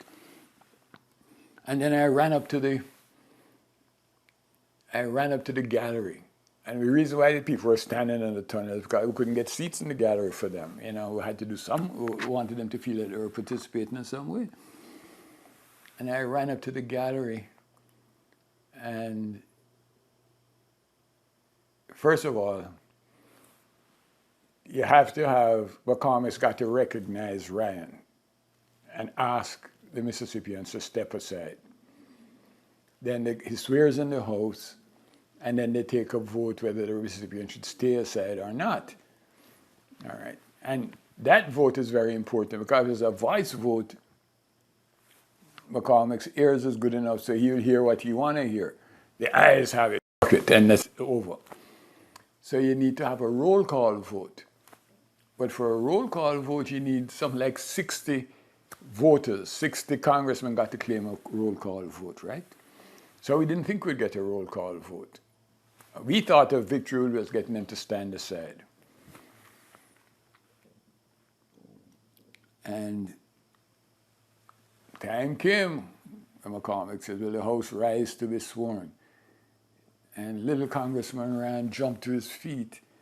And when I looked behind him, a wall of congressmen was standing up. Like 60 guys stood up. I said, oh my God, I almost fainted. I mean, just people, I saw Patsy Rink rising up. I even saw John Conyers rising up. Everybody, I mean, 60 people stood up. There is no way John McCormick couldn't have seen them, right? Says the Congressman Rand is proud to stay in Congress. And why does the congressman rise? I rise to challenge the seating for the congressman from the 2nd District, the 3rd District, and the 5th District of Mississippi. And the Mississippians had to stand aside. That was the first shock they got. The first shock was when they saw how many of their colleagues rose up. And then McCormick went to do a voice vote. And Ryan China says, I call for a roll call vote. And who supports Ryan's call? And this wave of guys stood up again, so they had to have a roll call vote. And once they had the roll call vote, given the climate in the country, 147 of the Congress, of the House of Representatives voted to unseat the Mississippians, to vacate the seats, at least for the time being. And 290, is that the right figure, or 100, I think it's 290 or something like that, 204, voted against us. But if 75 votes had changed, if the 75 of them had come over to us, that would have been a total of 150, wouldn't it? Because we would get them and they would lose them. So we would have won, right? We would have won handily. 75 votes is all it would have taken. And that was amazing enough. And we can get that record. We can go and look at the congressional record for January 1965, how that vote went.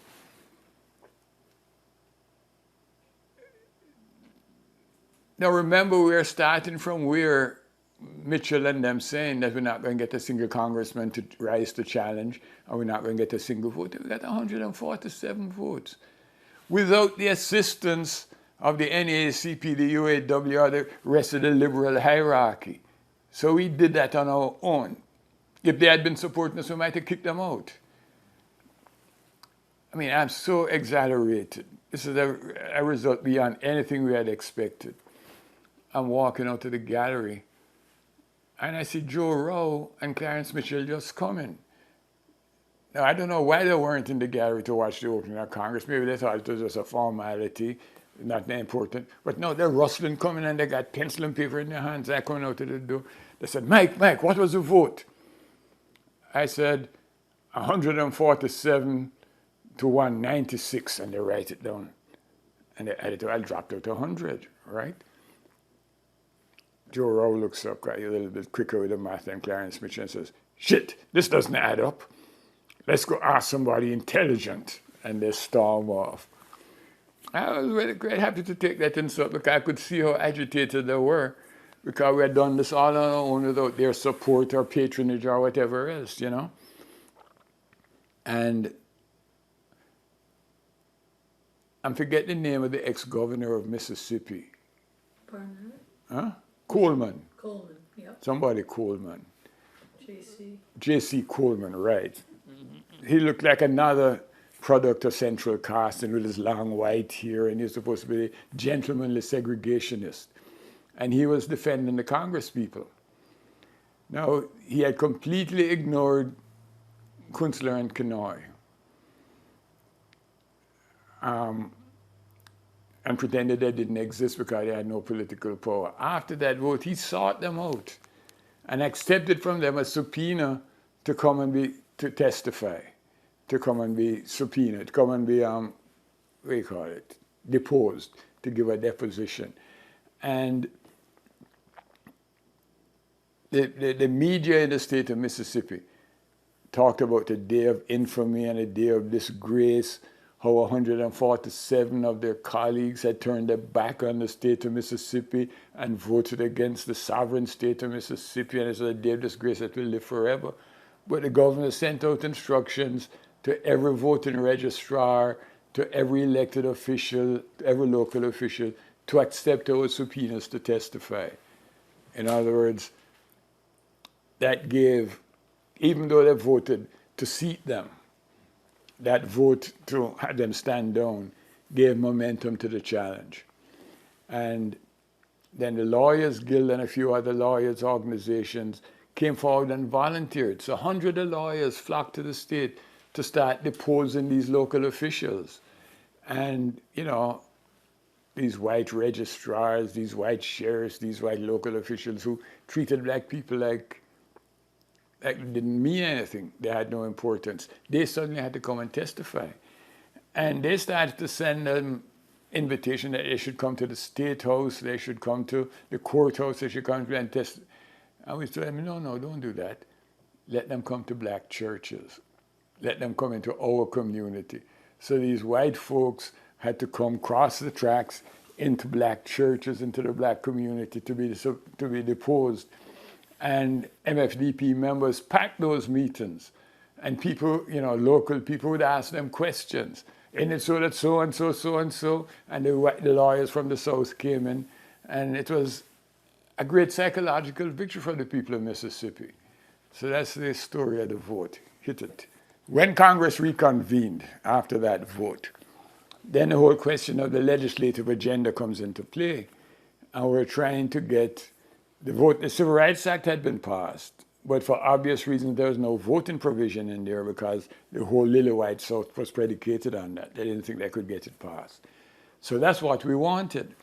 And we kept saying that, and I kept saying that, we kept saying that in the leadership conference. Dr. King kept saying it, Reverend Fauntleroy, Voting Rights Act, CORE kept saying it. So finally, the administration sent Senator Proxmire, I think it was, from Wisconsin, a little sandy-haired fellow. And he came in to say that the administration has been discussing voting rights, and they had the language and the general outlines of a Voting Rights Act which they wanted to share with us. This I now understand to have been a trial balloon. You send it up to see if it would fly. Guy got to pull out an envelope on which was scrawled information. That's how formal it was. On the back of this envelope, he read to us that the President and the Congress were prepared to pass a voting rights bill in which in every county or political entity in which less than 10% of black people were registered to vote, less than 10%, the President could send voting registrars to register all citizens. And that was the best legislation that they could come up with at the time. And this was the extent that the administration was willing to go And that was the extent of the legislation that the political climate in the country in the Congress would support. And now, when these people come to the leadership conference, there's a whole set of protocols and rhetoric that they go through. One of them, by obligation, is to call Clarence Mitchell the 101st senator. That 101st senator, they call the bartender that, they call everybody that. That's supposed to be the greatest compliment the Senate can pay you. So Proxmire comes and says, I'm so glad to be here at the leadership conference with my old friend, my great old friend Clarence Mitchell, the 101st senator, and all this grinning going on. And Dr. King was in town that day. Dr. King was in town, but he was to come to a different meeting. Fauntleroy had brought him in, he had left. And I don't recall that King was in there when Proxmire gave this language, this project for the Voting Rights Act. And Clarence Mitchell walked Dr. King out and came back and said, oh, Dr. King says that that proposal is perfectly acceptable, and that it seems acceptable to me. And I raised my hand and said, hold on a minute, is this really acceptable? He said, all right, that ends all discussion. Meeting is adjourned. And then he turns to me and says, I said, but, I represent people here, and there's something I want to say. And as he walked out the door, he said over his shoulder, send a memorandum. Big mistake. So I went out and I wrote this memorandum. And I said, look, Proxmire of Wisconsin came and told us that the Voting Rights Act being contemplated said that wherever more than 10%, less than 10% of black people were registered to vote, the president could send voting rights registrar. I said, there's two things wrong with that. If it has to be less than 10%, that means you have to have 90%, 91% discrimination. Does that mean in the face of the federal government, 90% discrimination, disfranchisement is all right? I said, it's only in those states, those principalities where by great sacrifice of life, of job, of personal safety, people manage to get more than 10% of themselves, 10% or more registered, then that means that they're not going to get any support from the federal government. Then the fact is the legislation as presented has no teeth. The president could send registrars. That means he doesn't have to. It's not automatic. That means that what he's giving them is a stick to beat. Recalcitrant Southern congressman over their head would say, if you mess with me, I'm going to send voting registrars to your district. That is not acceptable. It's not acceptable to me, to us. It's not acceptable to our constituents that we represent. If this is in fact honest, and this is the best political solution that the climate of opinion in the Congress can come up with, it is for the activist elements of the civil rights movement to go into the streets of this nation and create a climate of opinion where we can get decent voting rights legislation. And that's how it ended. But when I called around, of course, Jim Foreman would sign it for SNCC. Of course, whoever the guy replaced Jim Farmer would sign it for CORE. McKissick. And Andy Young called me up. In fact, he called me up when I was up here at the University of Massachusetts explaining why I couldn't come. He called me up to say that Martin Luther King would sign it. So that meant SNCC, CORE, Martin Luther King. And Lawrence Geert would sign for the MFDP. The one mistake I made was I sent it out on MFDP letterhead. And I hadn't thought about it. God, that's the letterhead I use. But all those signatures were there. And it was a memorandum addressed to the leadership conference because Clarence Mitchell said, send a memorandum. The only feedback I got from the signatories was Jim, whatever his name was, from CORE, the executive. McKissick? No, not McKissick. McCain? No, I forget his name. He called up and said, Farmer? Not Farmer. This is the guy who really handled matters, a white boy. It wasn't McCain. Jim McCain? No. But he called up and said, you betrayed us. I said, why?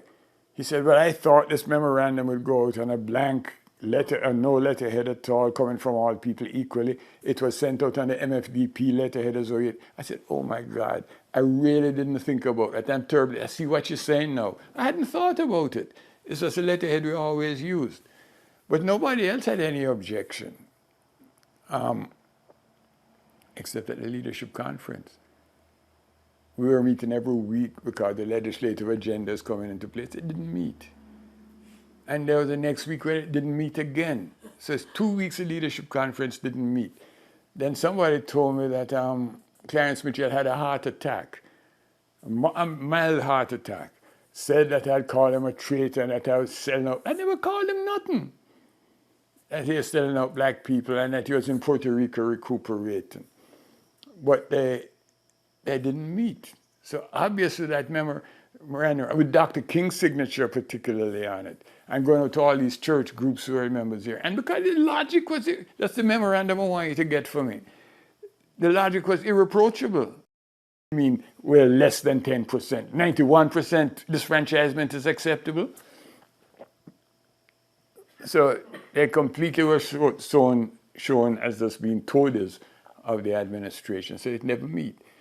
But make it worse. Now remember what the last paragraph said. What the last paragraph said? The president can. No. Oh, no. My memorandum. Oh, your memorandum. Oh, that you get people in the streets to demonstrations. Let us create. If this is in fact the truth, that this is the political climate in Washington can tolerate, let us create a political climate in the country that will give us real voting rights. And you can find out the date of that memorandum. Because in the 2 or 3 weeks that they didn't meet, Selma happened. And it looked, and it's sheer coincidence. It's just kind of like you come into the country and the sit-in. Sheer coincidence. I mean, we couldn't have planned it. We couldn't have planned Jim Clark and his fucking posse beating up people on the Elmer Pettus Bridge, you know? But the two things happened one after the other. And during the time when the leadership conference didn't meet, they were obviously in great disarray. And the leadership of Joe Rowe and Clarence Mitchell were completely scattered because Walter Reuther sent out a telegram to all members of the leadership conference. I remember Bob Spike called me up and said, Jesus Christ, did you ever think so vulgar? In the first paragraph, it mentions $1 million. In the first paragraph, Walter Reuther said that UAW were willing to set up a fund of $1 million to endow the survivors of martyrs of the civil rights movement. And in the second paragraph said he was calling a meeting. And it's all members of the leadership conference to a meeting to discuss policies and movement forward. He obviously was looking to move into a vacuum to take over because obviously Joe Rowe and Mitchell were discredited, the NAACP leadership. That's when, at that meeting, I remember Cortland Cox came and Clarence Mitchell was saying, well, the real president of the leadership conference is Roy Wilkins. I am just serving in his place as a Washington representative. And Cortland looking at him and saying, so Roy Wilkins is the chairman of the leadership conference? Where is that engraved in stone? I said, well, it's not written anywhere, so it's folklore. Cortland. I mean, Clarence Mitchell almost fainted. Another heart attack? And so, look like we're challenging their leadership, right? But anyway, Walter Reuther calls this meeting. And guess who he brings to speak for him? Bayard, of course, because Bayard always argued for I mean, we respected and Lou Bayard well, and we respected him. So Bayard came and said, here's what we're going to do. We're going to endow this $1 million thing to take care of the martyrs, or the families of the martyrs of the civil rights movement. And we're going to set up an organization to conduct the business of civil rights. So and I just wrote down and raised that question and said, okay, with this endowment for the martyrs, will the widow of Malcolm X and his daughters be recipients? Will they be beneficiaries? A long silence. Bayard's jaw dropped. He obviously hadn't thought of it. Walter Reuther sitting next to him looked very strange. And the second question is, who would be present when this statement, because the whole national media and international media were gathered outside, right? What kind of statement is going to be made to the assembled press, and what will we tell them? And they couldn't answer that question, so the meeting broke up in confusion. Went back to the office and the phone rings and it's Walter Reuther. and he wanted to know whether I would have dinner with him. I said, well, you know, Mr. Ruth, on two conditions. Number one, it has to be in the Keys restaurant, a black restaurant, long silence. And on the other hand, the rest of my staff would have to come. My office staff, there's 4 of us. Is that okay? He said, all right. And when I hung up the phone, Jan, who was much more politically sophisticated, I said, you idiot, he was fixing to offer you a job. Why do you think he wanted to have dinner with you? I said, well, I didn't want the job with him anyway. So the whole staff went out and had dinner. Very stiff, pointless dinner, as a matter of fact. It wasn't very much fun with Walter Ruth and the red-haired lady at the Keys restaurant. And the Voting Rights Act, after Selma, was rewritten to have a very real positive effect on the political history of the country and the South. And I consider that memorandum, which I'd love to see, had a great deal to contribute to that, because they were ready to say that that was acceptable, you know, more than 10% disfranchisement and stuff like that. So I consider it a slight contribution to history. All right, now, remember I told you how with the book, the Carmichael book, it was way, way too long, and how the editor, who was a very good editor, was taking out everything which didn't seem to drive the central narrative. Well, one of the parts in there was a little section dedicated to Jesse Harris. And it told the story of a young Mississippi black man when the Freedom Riders had finally come free from Alabama and was headed towards Mississippi. He learned that they were coming, and he went to the bus station to meet them. There had been planned another reception of black people there.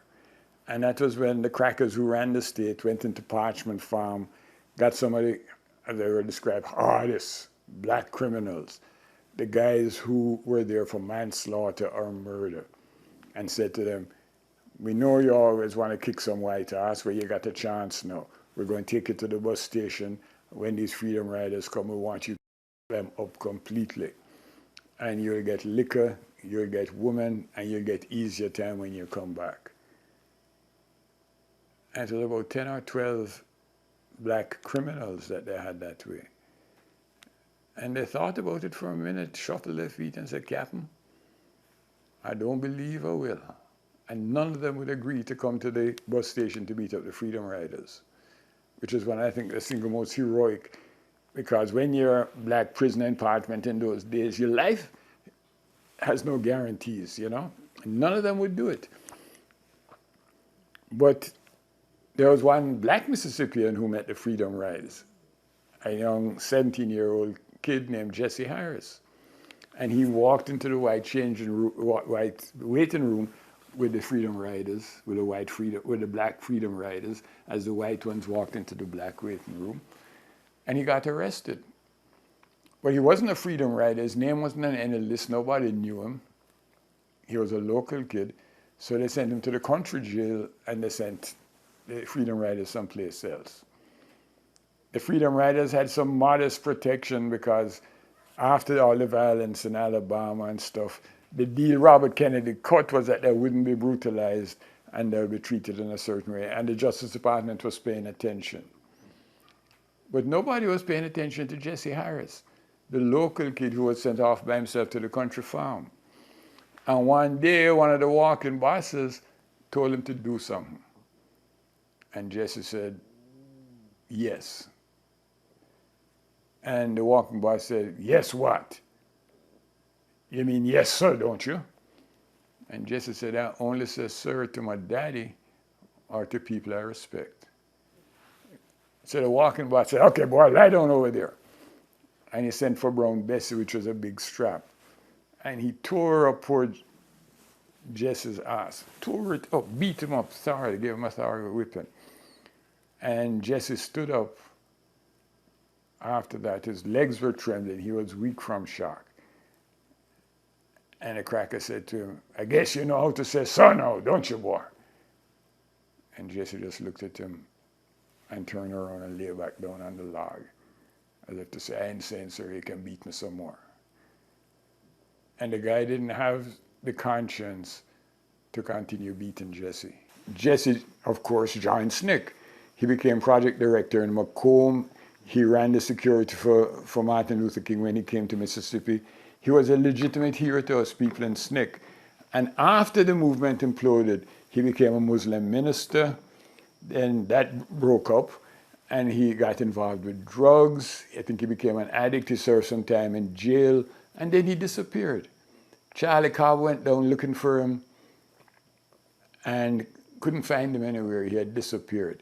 And Charlie reminded me that Jesse had told him, that as a youth, he used to caddy at the country club in Jackson. And he used to hustle those crackers for money. And I said, is that possible? Charlie said, that's what I asked him. I said, Jesse, you really used to hustle those crackers for money? And Jesse said, yes, Charlie, it could be done, but you had to play a very careful game. So I included that in the book as a tribute to the disappeared Jesse, whom we all thought was dead. And that's one of the things I wanted to cut because it didn't drive the narrative. And I said, no, it's an epitaph for Jesse. He might have disappeared, but he has to leave some record in the world. And so she kept it. And the book came out. And I went to Jackson for a launch and a book reading, And when I got there, the room was buzzing. People said, guess who's back? Guess who's back? Guess who came back? Jesse Harris came back. I said, oh my God. And then when I went to talk to Jesse right quick, he said, what he had been. He said he'd even been to Jamaica working in a construction crew. But all he went was to the work site and to the bars. And he said, I sit in the bars and people be talking about the civil rights movement. I never open my mouth. Because who's going to believe a old Negro like me? I said, Jesse, read this.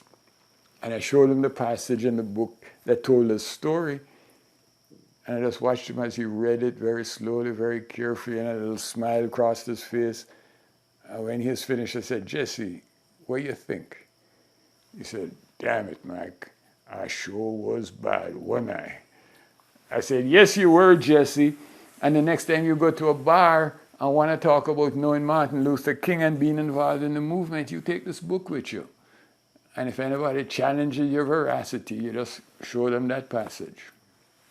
How did you end up here at the University of Massachusetts? Sheer accident and by the good officers of the FBI. One day, I am a foreign student, always have been. And I was here on a foreign student's visa when I was sitting in my office at the Mississippi Freedom Democratic Party in Washington, D.C., and in walks these two suits, looking discomforted to be there. And they turned out to be men from the FBI. And they said to me, Mr. Thelwell, you are the director of this office? I said, yes, sir. They said, are you not a foreign student? I said, yes, sir, I am.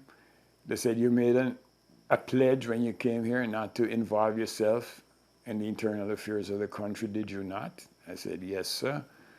They said, how would you describe what you're doing now? I said, well, I'm trying to unseat 3 unfairly elected people who disfranchise black people in Mississippi. I'm trying to deepen the currents of American democracy.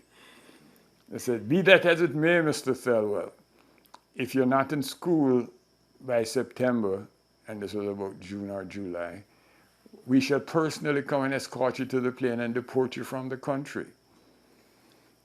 I think they were in a bad mood when they left, but still a much better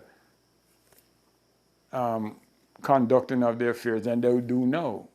Now, I know they'd kick my ass out immediately, So in some ways, the country has not really improved.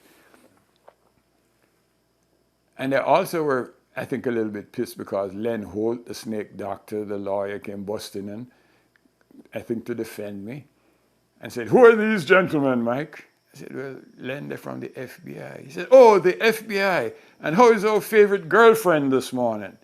I said, your favorite girlfriend? He said, yes, J. Edgar Hoover. So that didn't put a nice spin on affairs. So they left. So I had a meeting and I said, they said they're going to deport me unless I'm back in school. I said, oh my God, I got a letter from Sid Kaplan at the University of Massachusetts offering me a fellowship, but I threw it away. And Joanne Gavin, the office manager, said, yeah, but I pulled it out of the wastebasket. So there was a letter from Kaplan, and that in the long and the short of it is how I ended up here. But the longer story is also quite interesting because all my time in the movement I had never had a conversation with Martin Luther King. But I think it was about that same memorandum on the Voting Rights Act. I had to run up here to explain to them in the middle of the summer that I couldn't be here when school started in September because I had to see the challenge out, and I didn't know if the Congress would vote on the challenge by early September so I could be here when school opened.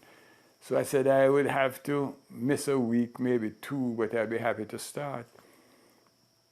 The chairman of the department and the head of freshman English, where I was supposed to be teaching, said, well, you know, Mr. Thelwell, you've never been in graduate school before. It's a little more rigorous.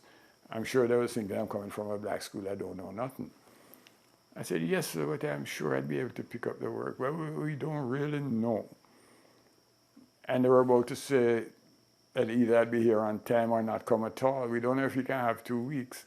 When the secretary runs in and says, is this Mr. Thelwell? I said, yes. You have a phone call. And the chairman of the department and the head of freshman English looked really very disapproving. Imagine the student having a phone call while in conference with us. I said, no, ma'am, I can't take the phone call. I'm really very busy here. She says, no, I think you will want to take this phone call. So their eyebrows go up even more. And I said, and why is that, ma'am? She said, because it's from Dr. Martin Luther King. And the whole atmosphere changed, and they said, yes, I could go have the phone call. And if I'd been smart enough, I'd have got my office to call and pretend that. But it really wasn't even from Dr. King. It was from Andy Young, calling for Dr. King to clarify something about that memorandum we had earlier discussed.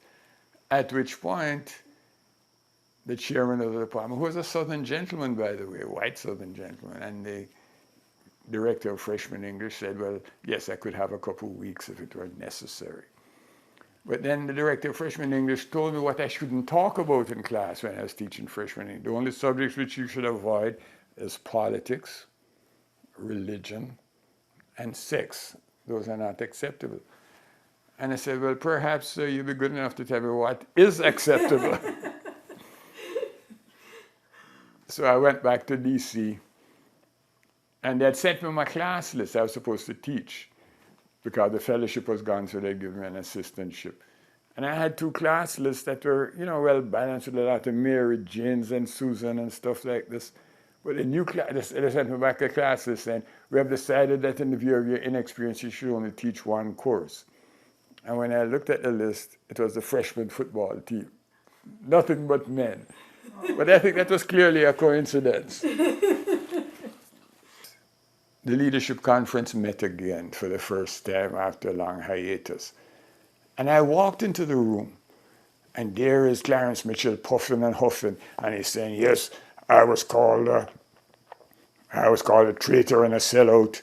And Evans and Novak and those other columnists had run stories about how the students were trying to wreck the civil rights movement, and they had forged Dr. King's signature on a memorandum which was calculated to destroy the harmony of the civil rights movement. Well, I never done any such thing. Andy Young had called me up at the UMass to, you know.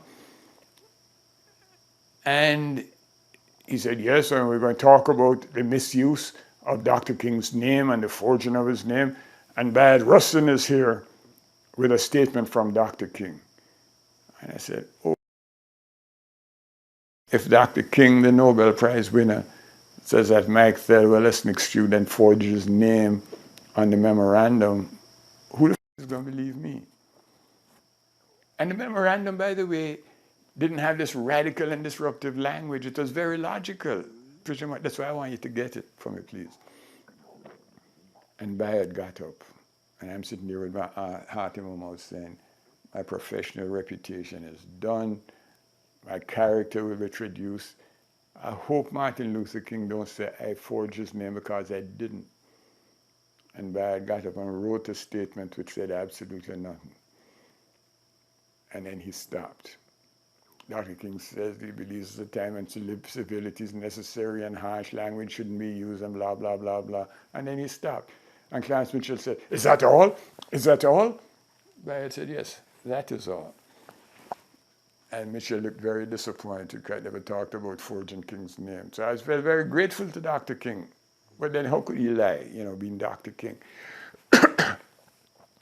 But I noticed that Bayard scratched out a last paragraph. And so afterwards I ran to him and said, thank you, Bayard. Can I have that document, please? I said, sure, you can have it. But the last 3 lines of that statement had been scratched out so thoroughly that there were holes in the paper. You couldn't read what it said. But it never said that I forged Dr. King's name, which I didn't do. And I was very principled of Dr. King and Bayard. Because clearly they were under pressure, because all these columnists were saying what a disruptive document it was, that Dr. King couldn't possibly have signed such a disruptive and radical document, and that his name had to be forged, but he didn't say it. This has been a presentation of the Library of Congress and the Smithsonian National Museum of African American History and Culture.